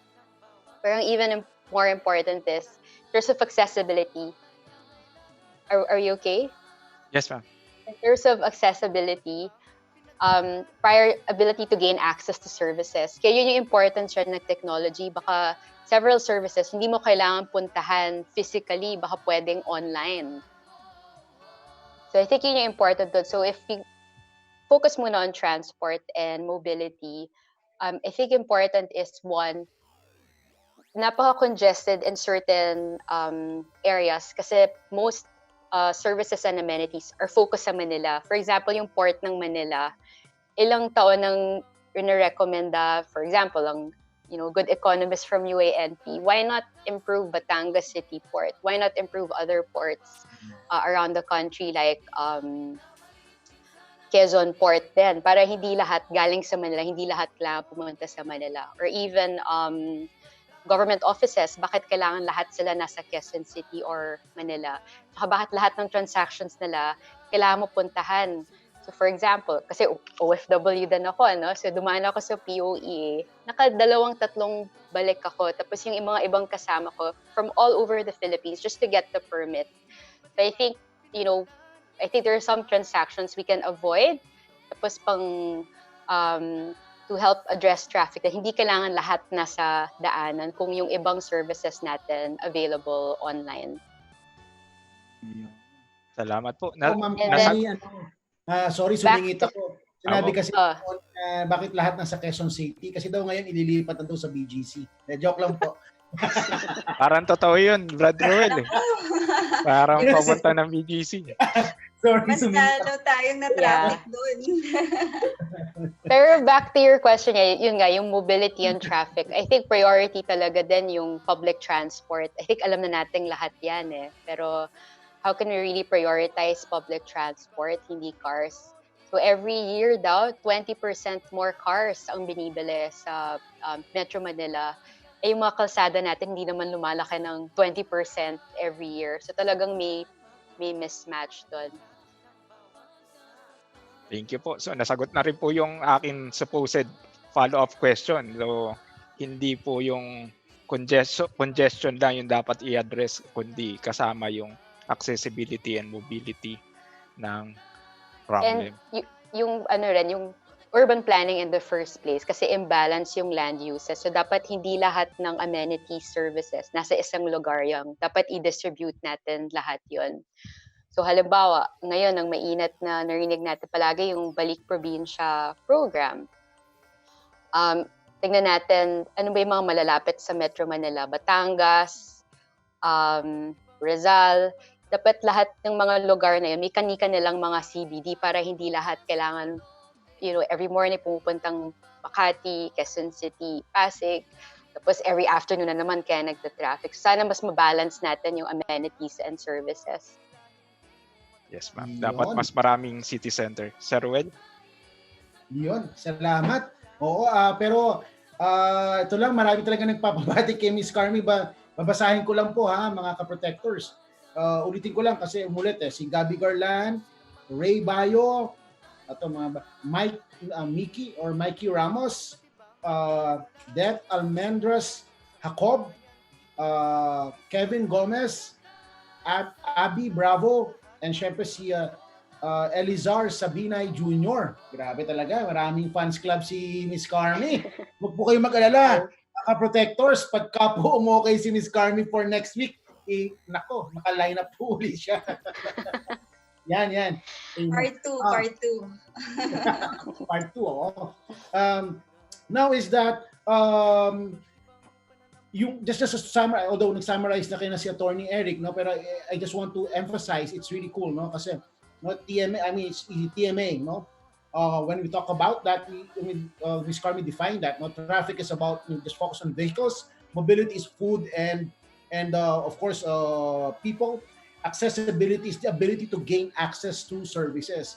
And she also made mention that when we talk about traffic, most of the time we focus on how many vehicles are there. Capacity of EDSA. But of course, we have to shift and focus our mindset on how many people, how many goods are moving. So yun po yung and of course yung decentralization, or how shall I call it? If that's decentralization, or the land use, using this assets for in our cities na hindi sama-sama sa isang lugar. Also na business continuity aspect, it's also better to have these offices in different locations as well. So yun po. At mga ka-protectors, nandito po tayo sa ating episode 12 dahil smart ang city ko, protected ako. And we are with star na star si Miss Carmi Palafox, no? Ang daming nagpapabate. An experienced urban and environmental planner, no? Kasama pa rin po natin siya.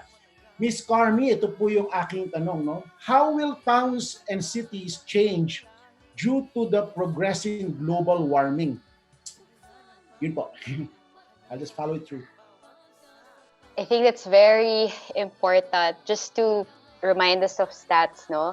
So yung smart cities, they were started kasi all over the world, ang urban areas, including cities and towns, 2% lang ng footprint nila yung where they are on Earth. And yet 75% of global emissions are from cities and urban areas. Pero at the same time, from a risk standpoint, kasi security ang focus ng show nyo, parang we're putting all our eggs in one basket. Lahat nasa very dense cities, no? So for example, majority of Filipinos are in cities and towns. So again, a lot of opportunities, but also a lot of risks in that. And similar to a lot of crises, no, it's the most vulnerable people who will be affected. And ang Philippines, unfortunately, we're always listed in the top most vulnerable countries in the world. to climate change. Kasi nga, we're an archipelago, most towns and cities are coastal, so at risk tayo sa rising sea levels, storm surges, typhoons, extreme heat, and not to mention so many other things. So in terms of how cities and towns will change, if we don't do anything, it will get worse. If we keep building the way we do, it will get worse. So we put more people at risk from challenges posed by global warming. And again, if we don't do anything, it's the most vulnerable that will be hurt. So I think in terms of doing it better, similar to what you were talking about earlier, we need to balance more in rural and urban. We need to make sure urban areas naman balance in terms of amenities. Let's not put all amenities in a few areas to make sure that all towns and cities have more access to balance in these services. But let's make sure we can future-proof, no? So for example, when we master plan cities and towns, dapat malayo sila from what we usually call salvage zone, or malayo sila from average high tide mark. So ang batas natin, I think it's only 20 meters, pero we recommend 50 or even 100 meters just to be sure you're future-proofing. So we are able to do that and advise it to some of the local governments we're working with. On top of that, yung vertical clearance also. So for example, ano ba yung 1 in 100-year flood levels in these coastal towns? Dapat walang residences below that level para kung, in terms of flooding and whatnot, we don't put them at risk. And very important then, kasi nga we're expecting extreme weather in terms of addressing heat, no? So Singapore, ang dami na lang evidence of how streets that added trees became cooler by 2 to 3 degrees. We can also add more parks, open spaces, wetlands for that. And let's make sure we plan for resilience. So in terms of these, clusters we were talking about earlier, metropolitan areas, let's make sure they all have parang glass facility standing na kahit very strong typhoon or very strong even earthquake or whatnot, meron sila mapupuntahan na place of refuge. Thank you, Miss Carmen. I super agree. We know the problem, and yeah, I mean, especially flooding. Typhoon, how many? 20 to 21, and Miss Carmen mentioned that we are exposed to that because we are in the Pacific Ring of Fire, kasi equator, so and that's why we just have to take an act, and of course unify our efforts on this. And my follow-through question, Ms. Carmi, is what are the determinants of the development of green smart city, and what processes and best practices, what processes and best practices dominate the field of smart ecology and sustainable development of cities? Kasi parang sometimes it green energy then green, parang I think it energized. still goes back to basic fundamentals, no? Yung basic principles of good urban planning, of livable cities. So for example, again, if we go back to my earlier definition, yung in terms of compact, well-connected, it's not just because you're addressing, well, it is primarily because you're addressing quality of life, but it also makes for good green smart city principles. For example, if your city is compact, well-connected, self-sufficient, imagine everyone is hopefully within 10, 30-minute access to a park, to their office, to their work, to major services. So it lessens the need for long-distance travels, lessens your emissions in terms of your daily footprint from travel. Of course, we consider then yung local context. So as mentioned, issues of Puerto Princesa are so different from Iloilo and whatnot. So it always starts with addressing what are the unique challenges, strengths of the place to make sure that you're planning optimally for them. Another is, you've probably heard it many times, circular economy. So before, it's more of, we get raw materials, we create a product, we make a product, we use it, and then we dispose. So now there's this consciousness of making sure, it's reused, recycled, and we've been seeing this in several places. No, so I think those think that should be a good list. And I can't stress enough engaging the local community. So when we talk about smart cities, it's not always high tech. So pwede kang maging smart pero low tech. A good example, when we were doing the master plan of San Vicente, Palawan, we were told na wala masyadong flood risk, tsaka storm surge. Never daw nagkaroon ng storm surge. But because we always start with urban plans, with public consultations, kasama yung mga katutubo. So yung elderly people of an indigenous group called Agutainen, sila yung nagsabi na hindi, may mga storm surge dito, sinabi ng mga ninuno namin. So true enough, because the local people told us that, it justified engineering studies, it justified our recommendations for better setbacks and better vertical clearances. So always listen to them, and I think we have so many good examples, like bakit yung mga Batan houses, di ba? Kahit kagano kalakas yung typhoon sa Batanes, nandyan pa rin sila. Or yung Banawe rice terraces using old quote-unquote technologies, and yet people are still trying to learn from them. Thank you so much for your answer, Miss Carmi. I have two more questions para sa akin, but is it okay if we ask a few questions coming from our viewers? Sure. I'll Okay. try my best to answer. So, we have 3 questions actually, but one of those medyo nasagot mo na. Sige, unahin ko na. This is from Anthony Atrua. Hi, thank you for watching us. So his question is, what low-lying and practical measures our cities need to implement to move towards the goal of being smart? Is it walkability, public transport, aside from infrastructure, also on the policy side? I think with some of the examples you mentioned, definitely if you can avoid riding the car, then that's good. If let's say we rank the modes of transport, number 1 is walking, number 2 is cycling, kasi zero emissions. Yeah. And then public transport, better to prioritize higher capacity if possible. So for example, MRT or LRT or train, but I know we have to improve the states of our trains. And then bus, and then other public transport. Okay. Thank In you. terms of policies, medyo mahirap sagutin yun. But I think it would be good to be involved more and to ask for better transparency with your own local governments on land use plans and developments. I think that's a good low-lying because not a lot of us ask. Yeah, I so agree with that. I remember I was living in Makati, so they were like advertising. You can see Manila Bay from the balcony, and then after a year, meron silang pinatayong high-rise na condo, so it's not applicable anymore, diba? So where's the transparency there? Okay, so the second question is compactness meaning density? If so, could this be detrimental to health, just like the spread of virus? That's a question from P. Ray Bio.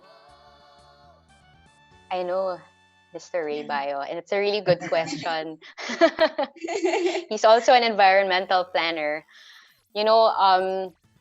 As urban planners, as city planners, we're trained to think that, and cities will always, we were always trained agglomeration economies, meaning when you cluster services, people together, it's just more efficient way to make sure that you get thousands or millions of people closer to where they need to be, or in terms of distributing, power, utilities, telecommunications.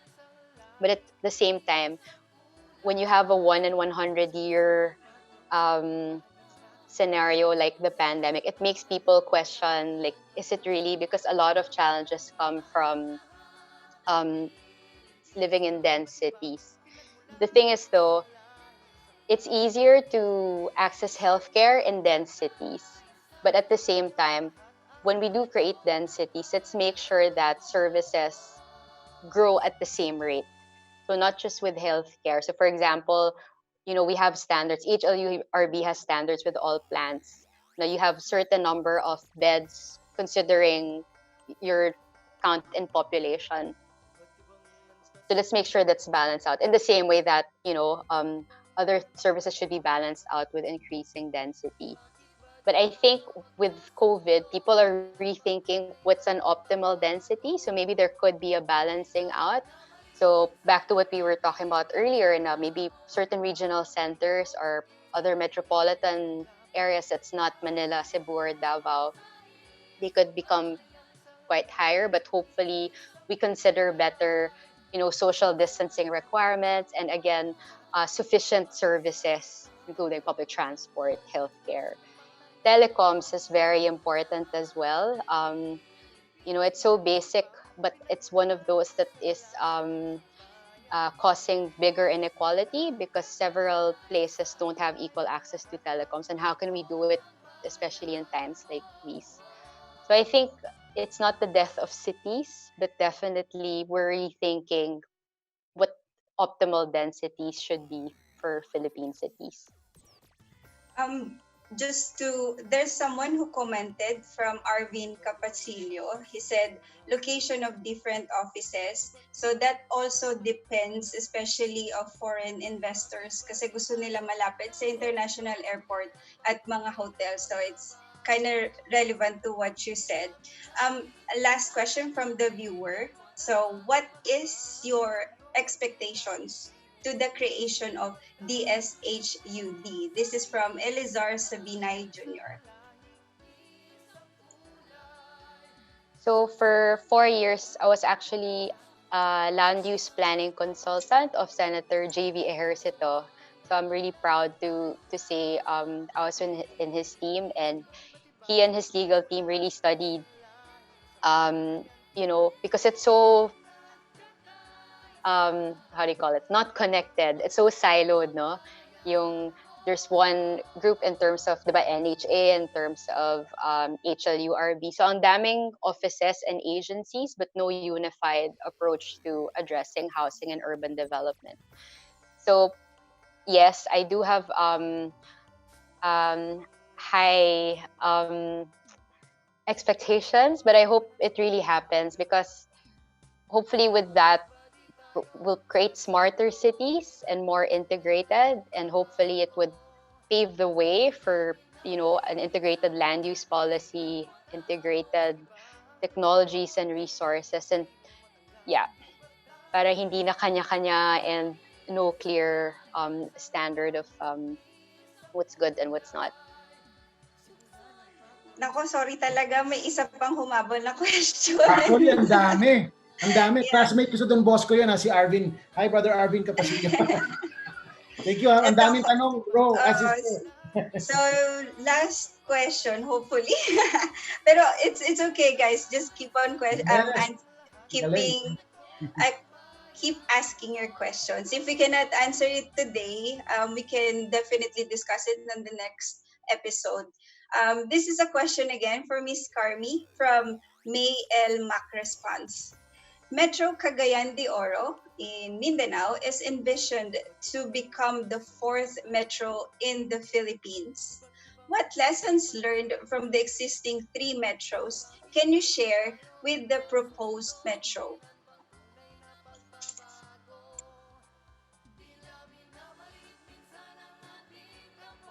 Ako, nawala na si Miss Carmi. Sorry, Iris. Can you repeat that? Yeah. Sure. So Metro CDO is envisioned to become the 4th metro city in the Philippines. So what lessons learned from the existing 3 metros can you share with this proposal?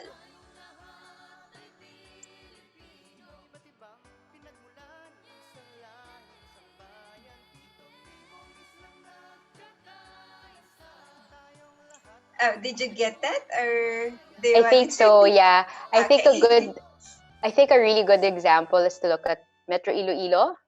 I think very early on, we first did work there. I think it was around 2007, and they already identified Metro Iloilo Guimaras and efficiencies of clustering.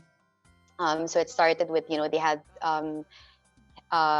resources come in from AusAid, from different groups, national governments, interagencies, and funds from abroad as well. I think advice for CDO is to make sure you really know and, to use data and technology to understand and first measure what we have in the first place, to make sure that we're planning well in terms of population growth, in terms of economies to attract to CDO. In terms of access and transport as well, I think it's good to know projections. A good example is, for example, Singapore. They know up to 3 years ahead how many cars to expect on the roads, and they only sell that amount.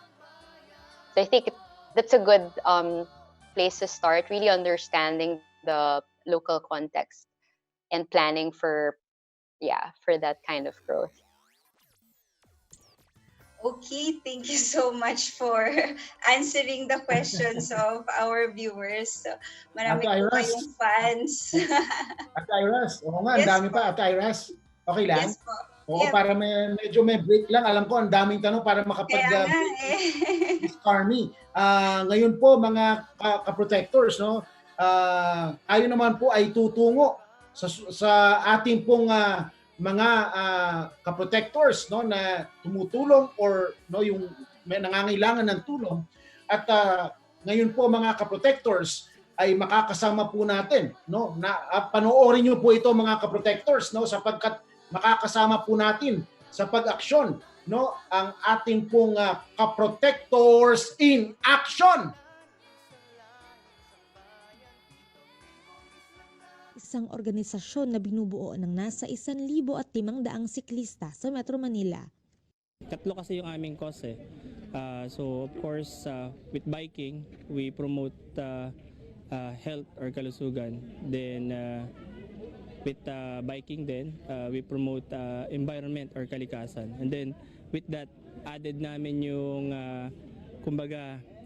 social work, yung kalinga sa kapwa. Nitong linggo, ang grupo ay nagbisikleta ng mahigit 20 kilometro mula Malabon hanggang Las Piñas, Parañaque, Critical Habitat and Ecotourism Area o Lapapatchea para magtanim ng mga mangrove. Nasa 11 mangrove species ang makikita dito sa Lapapatchea, kaya naman idineklara na itong protected area. Bukod sa mga mangrove, tahanan din ng nasa mahigit 80 species ng ibon ang lugar. Halos 50 species ay mga migratory birds o mga ibon na lumipad pa mula sa ibang mga bansa. Maliban sa pangangalaga sa kalikasan, ay may iba pang advokasya ang grupo na ginagawa nila kada buwan. Lahat naglalayon na maging mabuti silang miyembro ng ating komunidad. Hindi madaling maging siklista sa Pilipinas dahil hindi kagaya sa mga progresibong bansa, binibigyang halaga ang kanilang sektor sa pamamagitan ng pagkilala sa kanilang mga pangangailangan. Kaya naman hiling ng grupo sa pamahalaan. Accident-wise kasi medyo prone to accident. Dahil syempre manual lang operation yan, pero we still believe na bukod sa mga motorized vehicle, bikers and biking deserves a slot sa kalsada. Melinda Ramo ay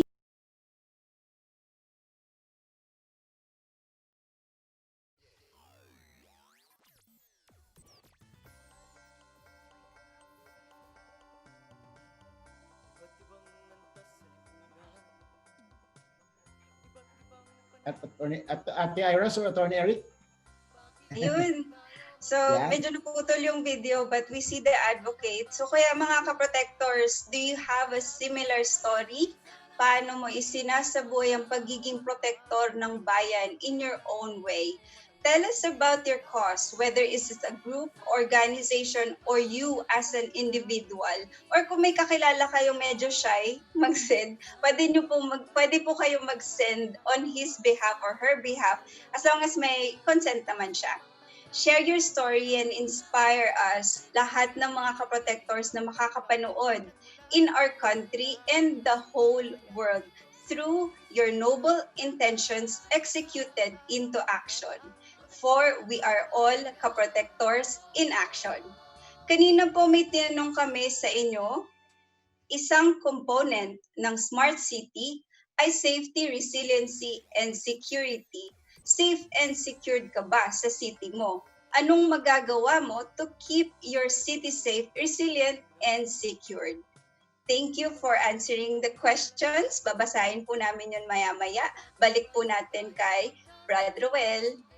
Ayan. Ate Iris, kung naitanong mo to kay Ma'am Carmi kanina, yung how does the development of smart cities improve people's lives and who benefits, of course, from this technology, at para hindi na isasama ko na rin, does it really serve the goal of the broader community, meaning it's scalable to improve the quality of life beyond a narrow target audience?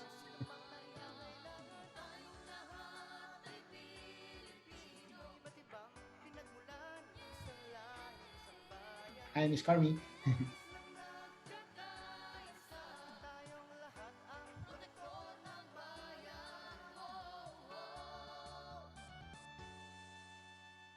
Kanina, I will message her. No, yung nakita po natin kanina, mga ka-protectors, hataw padyak po yun, ha? Yung ating pong kasama sa ka-protector in action. Ayan. Hi, Miss Carmi. Hello. Hi. Yes. Were you able to get my question, or do you want me to repeat No, it? I got cut. Yeah. Can you please repeat? It's okay.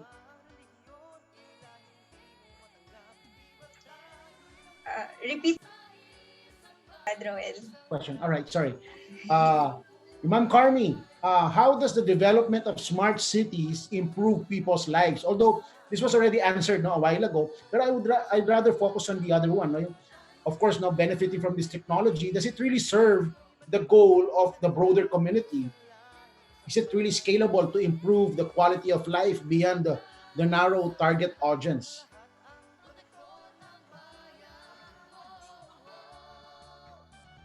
Sorry, Brad. I think my... It's okay.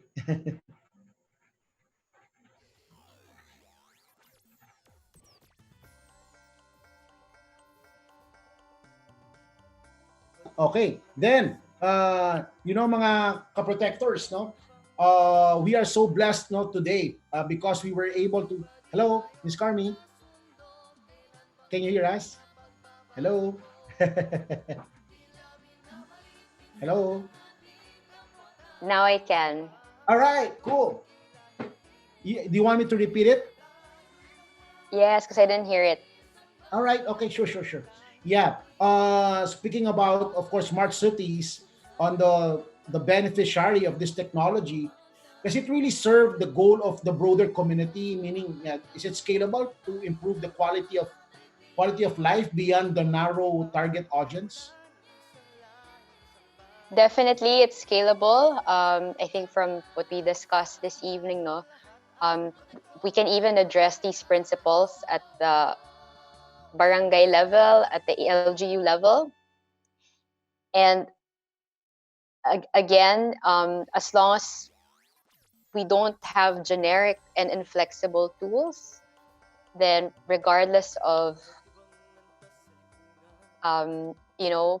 the size or the budget, I think there are principles that can be applied by different towns, cities, barangays, LGUs. And again, so smart doesn't have to be high tech. So what are important are the will and courage to improve processes and to ensure that cities are really able to improve quality of life of its residents and the people who live and work there as well. So thank you. Yes, thank you. Wow, mga ka-protectors, talaga ang dami po natin na itanong kay Miss Carmi, kaya talagang it's we're so blessed talaga today, having Miss Carmi was able to get all of you, the viewers, our dear viewers, engaged. And Attorney Eric, mukhang yung mga susunod na question nasagot na rin ni Miss Carmi, ano? Opo, nasagot na rin po, Sir Brad Ruel. Yon. Miss Carmi, may we ask, of course, for your for first, we're thankful and we're really grateful for your presence, and thank you for answering all of the questions to all our viewers. I know you've pitched in a lot of questions, but we will just, of course, we will just revert back to you, and we'll communicate with Miss Carmi, and we pray that she'll be back so we can answer that when she gets back sa ating ibang episodes. And thank you again, Miss Carmi, for your service for the country. And may we ask for your final message? So, well, thank you again for the invitation. It's been great talking to you, Brad, Attorney Eric, and Iras. So I think in summary, yeah, so smart cities, so they're connected, self-sufficient, compact, and resilient. And let's not be focused on the technology. Of course, it's a part of it, but really most important is people. And let's make sure our processes are efficient, and technology is part of it. And it's not just aim and hope for smart cities, but also livable, efficient, equitable, green, beautiful, and resilient cities for the Philippines. So thank you. Maraming salamat.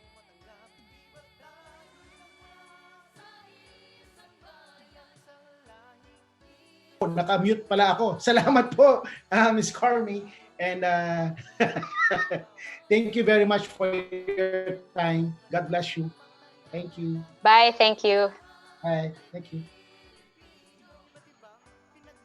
Ayan, mga ka-protectors, no? We're so blessed to have Miss Carmi Palafox, and she's actually mga protectors nasa Australia, si Miss Carmi, and she graced our program, and thanks to her. And my role now is, of course, to summarize, no, from Dr. Rachento's talk, and of course, Miss Carmi's, no. And paulit-ulit pong nabanggit, mga ka-protectors, no. I mean, that's at times, no, people get scared when there's something new or when there's something cool, right?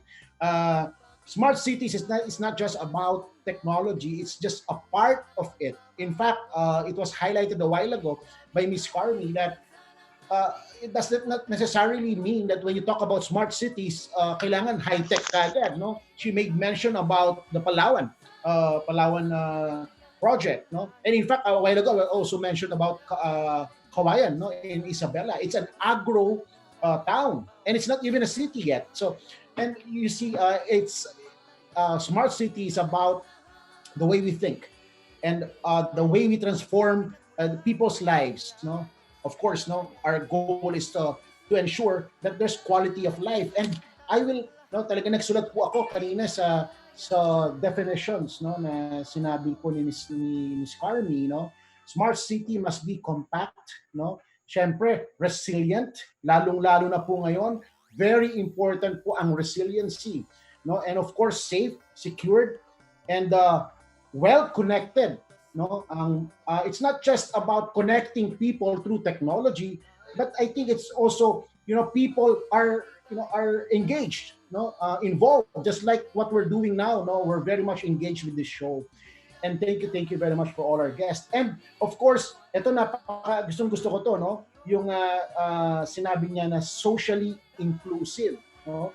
Alam mo, ang dami pong mga definitions sa internet, pero ang dami ko po natutunan, no, sa talk ni Miss Carmi about this, no.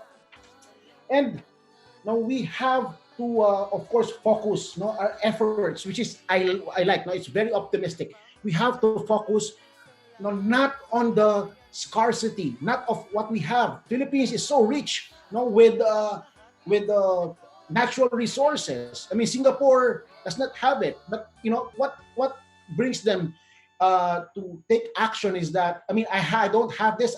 There's scarcity in this, but I will think of ways on how to resolve this problem. And Dr. Rachental also mentioned about that smart city is a response to having better quality of life, a response to issues, a response to problems. But you know what? Tie this up is that according to Ms. Carmen, there should be good leadership. And it is important, no, kaya po nasa kamay natin mga ka-protectors, actually in all endeavors, is that we have good leaders, and then all the people are unified to take action, no. It's not just lagi natin iniasa sa ating gobyerno. We have to help each other, we have to be involved. And the Kawayan project, and also in Palawan, that's a good example wherein community is very much involved and people are involved in making their city smart city. Yun po ang aking mensahe, no, in relation to sa kanila pong ating pong mga speakers for today, na ang ganda-ganda po ng ating pong pinag-usapan, no, pagdating sa smart city. And Attorney Eric. Salamat po, Brad Ruel. Susunod po, mga ka-protectors, our own Brad Ruel para sa ating segment na Kasabihang Seguridad with Brad Ruel.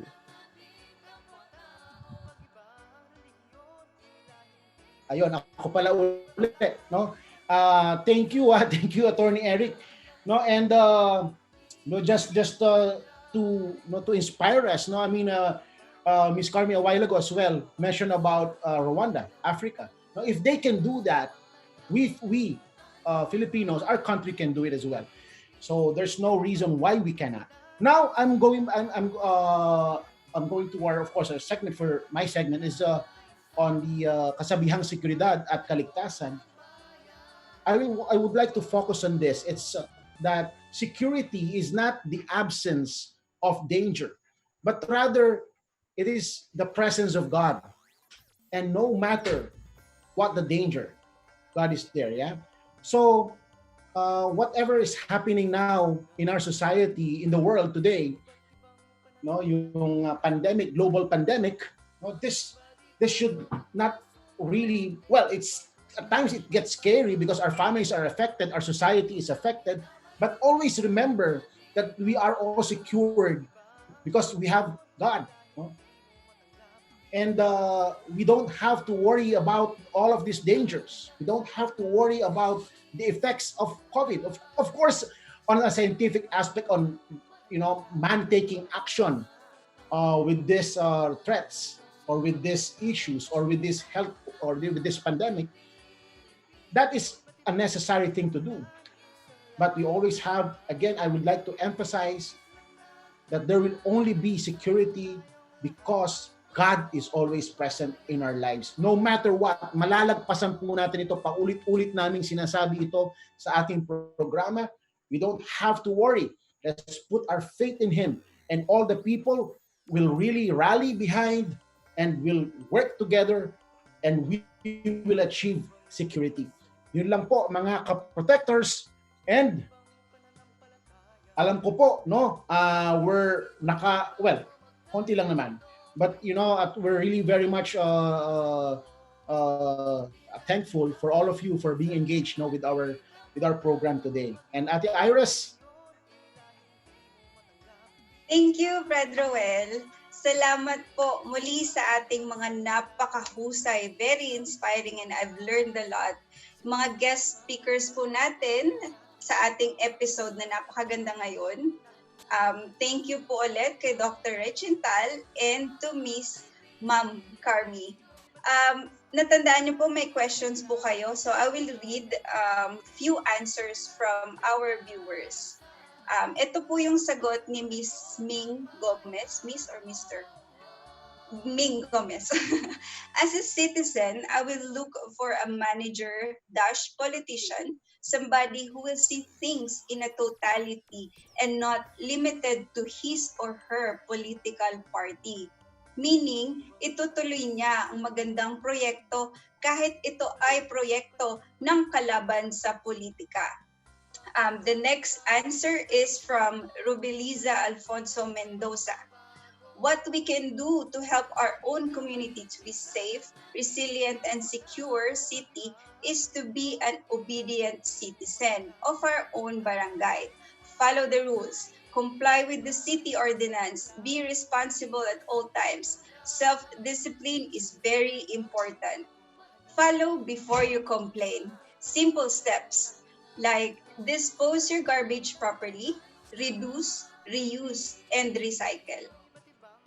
Um, Meron po ba kayong binabati ko pala ang aking family, Eid Mubarak, Naga family sa MSU, aking sister, Ate Sal, Jaron, Omar, Abdul, Mark, and Charlie. Hello, Attorney Eric. Yan. Salamat po, Ma'am Iras. Nainggit naman ako sa grupong itong susunod nating babatiin dahil miss na miss ko na rin pumadyak at tumakbo. Oo, ano. Salamat din po sa grupong Hataw Padyak led by Mr. Marlon Feliciano na napanood natin kanina sa Kaprotector in Action. Excited na po ba kayong lahat na malaman kung sino ang nanalo ng 200 peso worth of load? Here's Brad Roel. Ay, wait lang po. Meron pa palang mga answers. Okay lang ba basahin ko muna, Brad Roel? Okay lang po ba? Okay. So, meron pa po from William Talauwe.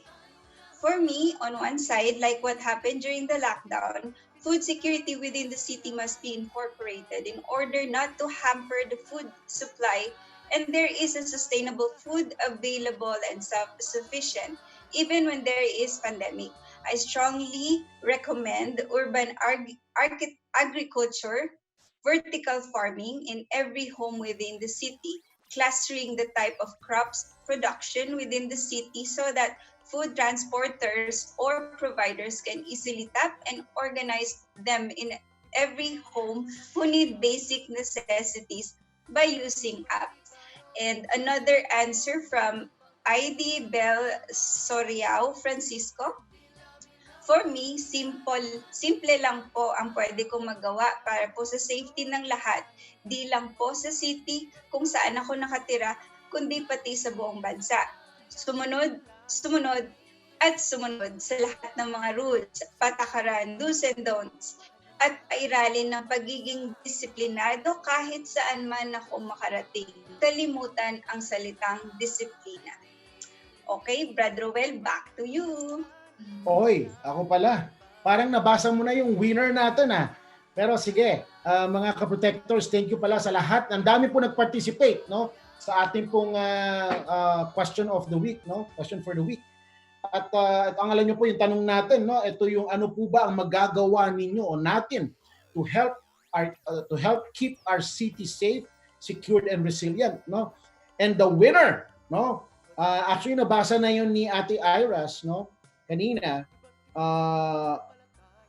sinabi niya, food security within the city must be incorporated in order not to hamper the food supply. And of course, it was already read by Ate Iras, and then moving forward to that is that I strongly recommend urban agriculture, vertical farming in every home in the city. Urban farming is really the key. Clustering the type of crops production so that food transporters, providers can easily be tapped and organized by using apps, applications, mobile app. Ito po ang ating winner! Yay! Si Mr. William Talawe. Tama ba yung basa ko? William Talawe. Congratulations, William! And kukontakin po kayo ng Protector ng Bayan, para po matanggap nyo ang inyong prize. Yan, Ate Iras. Again, congratulations to our winners. Sa susunod na linggo, abangan po ang ating episode 13 na entitled Emergency and Disaster. Preparado ako, protected ako. You can see it in our screen. And now, para sa mga nagpapabati at bumabati, here's our shout-out gang, SOG Maria, SOG Freyo, and SOG Portia. Hello! Thank you, Ate Aras.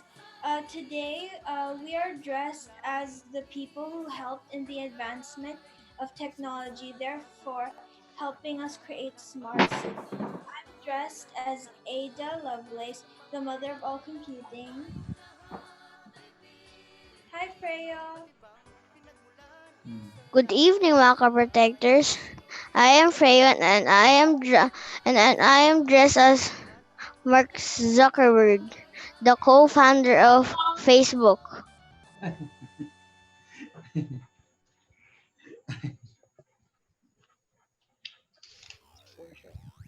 And of course, introducing our Our newest member, Portia. Thank you, Freyo. Hi, I am Portia Salvo from Kawayan City, Isabela. I am dressed up as Katherine Johnson, an American mathematician. Thank you, Portia. Okay, shout out to Leah P. Bayo, Jordan Pokis Francisco, RJ Cappadocia Gomez, Teddy's Bear, ID Bell Sorial Francisco, Ruby Liza, Alfonso Mendoza, Monsi A. Serrano, Marlon R. Feliciano, John Lloyd Princess Gonzalez, Bona Obra La Boutique, Flavor of Home PH, Raymond Lomeda Beltran, Heidi De Rosario, Don De Vera, Paul Suarez, Sun Tzu, Ryan Acosta, Ming Gomez, Algin Kelly Tizan, James Gabriel, William Talawi, Angela Rodriguez, Jay Hoven, Dodi Katibog, Zylene Anavestruz, Eric Jimenez, Yen Gala, Jenny Lynn Calalang Bautista, Babes Magsino de Guzman, Nist Foro, Nakaituna Eroy, Gia Buan, Kyle Ryan Cordova, Bumaglag, Christian Inovejas, Donna Donoso, John Eric Penetrante, Christian Inovejas, Stephen Rolota, Mikey Ramos, Cristina P. Tablizo, Gabby Gairlan, Pearly Kalalang, Mark Harris Leas Dansal, Det Almendras Jacob, Kevin Gomez, Anthony Patrick Chua, Emil Bautista, May L. Macresponse, Abby Bravo, Alizar Sabinoy Jr., Nymphet Castro, Ken Montesilio Lumbab, Erica May Malari, Arvin Capasilio, Mona Cortez, Gemma Della Peña Chua, Liam Barrientos, Brian Medina, Anthony Patrick Chua, Carla Sereno, Kim Bajan, Lina Kalalang, Jovic Montar, Jose LG Salamo, Tennis Tablizo, Tiger Gorito, Romer Reyes, MJ Costales, my Lola, my two Lolas, Lola Feli, Lola Melly, and of course Lola Ben. And also shout out to my friends Garrett, Lolly, and take it away, Freyo. And shout out to Lolo Bay, Lolo Lita, Lolo King, Lolo Abet, Tita Sinya, Tita Iti, Tita Cindy, Terdy, Tito JR, Tito Jason, Reed, Tito Jeff, Callan, Tito Nino, Cassie, Tita Jenny, Juilliard, Tita Hazel, Nina Pearly, Lola Ming, and my classmate at 3 Priscilla. Thank you. Shout out to my mom, to my dad, to my old, to my grandparents, Mami La Remy and Daddy La Ernesto, to Tita Roda, to Tita Ellen and Tito Sani, to Tita Cathy and Tito Jim, to Tita Donna and Tita Bong, to all of my titas and titos, to my cousins in Isabela and Pangasinan, to all my friends and classmates at my school, to Protector ng Bayan and to all ka-protectors. Thank you for watching. Thank you so much. Bye. Bye. Bye.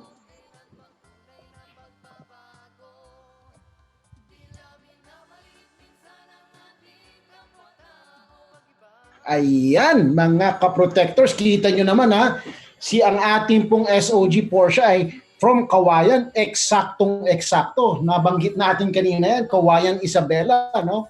Actually, sila yung first name na actually officially ng DOST noong 2015 as a smart city. Kaya mga ka-protectors, no, ang dami po nagpapabati, no?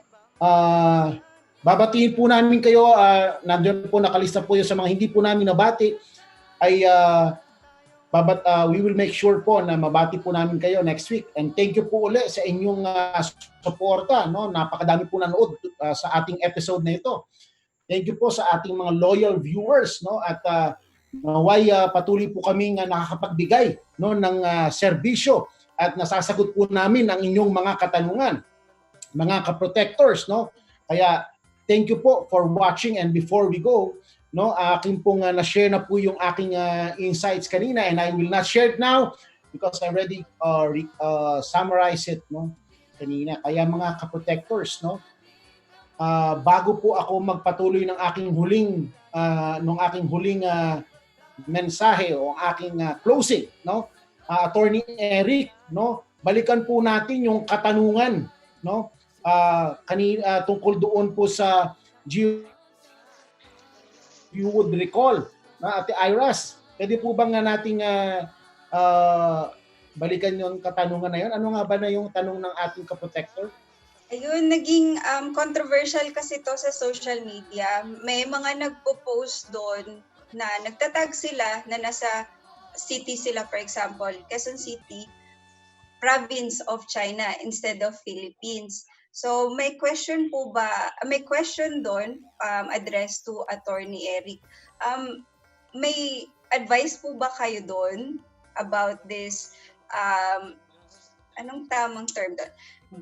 Mislocation of geotagging na parang nasa province of China na yung mga cities natin sa Philippines. Ayan. Salamat po Ma'am Ira sa inyong katanungan. On the spot naman. Pero maaari siguro itong pumasok sa violation ng Cybercrime Prevention Act. May tuturing siguro itong isang computer-related forgery. Na kung pagtutuunan ng pansin ng ating gobyerno ay maaaring habulin kung nasa labas man ng bansa ang gumawa, ay pwede nating ipa-extradite, di ba? Pero follow-up question po. Abo. May liability po ba ang Instagram or Facebook sa ganitong pangyayari? Sa tingin ko, kung hindi man pumasok sa criminal liability, meron silang civil liability for damages para sa nangyaring hindi nila pag-monitor o pagkukos ng damage sa Philippine reputation. Ayun. So kasi may due diligence part as well on the part of Facebook and Instagram. No, how are they controlling this? And I think it's just but proper. I think they're already taking action pagdating po sa bagay nito. Pero mga ka-protectors, gaya po ng binanggit namin kanina, mag-ingat po tayo sa mga postings na yan. And kasi syempre, that should be of course validated at kumalat yan, yes. But it doesn't necessarily mean that Facebook did it. For one, as we were discussing a while ago, Facebook is not really actually not allowed in China in reality. So we have to be very careful about this. And Instagram is owned by IG, and thanks to my very reliable source, our very own tech guy, si ang ating tech leader na si Sir Paulo. Thank you, Sir Paulo. Minimension ko si Paulo Flores po, ang aming kasama. I think the social responsibility din po natin bilang mga sa age natin ngayon. If you see something like this, meron naman tayong reporting sa Facebook. Let's just continue reporting this kind para ma-aware sila. Let's not just whinge about it and complain about it. Do something about it. Yon, thank you. Kaya nga po mga ka-protectors, kita nyo naman nakasama natin kanina si Mark Zuckerberg, di ba? Who dressed as Mark Zuckerberg. Nandito yung ating lawyer, baka sabihin. Fraudulent At nandyan siya kanina, nagbumati pa, nag-shoutout Yan. Kaya mga ka-protectors, importante po, mahalaga po, na tayo ay maging matalino, kalmado at preparado no? Pinag-usapan kanina yung preparasyon ng resiliency, the ability to bounce back. Sa muli nating pagkikita at sa susunod na linggo, ito ang inyong Brad Ruel Rodriguez at kasama ko pa rin po si Ate Iris at si Attorney Eric at sa ngalan po din ni Doc Chard, no? At ni Paring Al Francis at ang aking panghuling sambit, iba't iba man ang pinagmulan, ikaw, ako, saan man tayo naroroon, tayong lahat ay mga protektor ng bayan!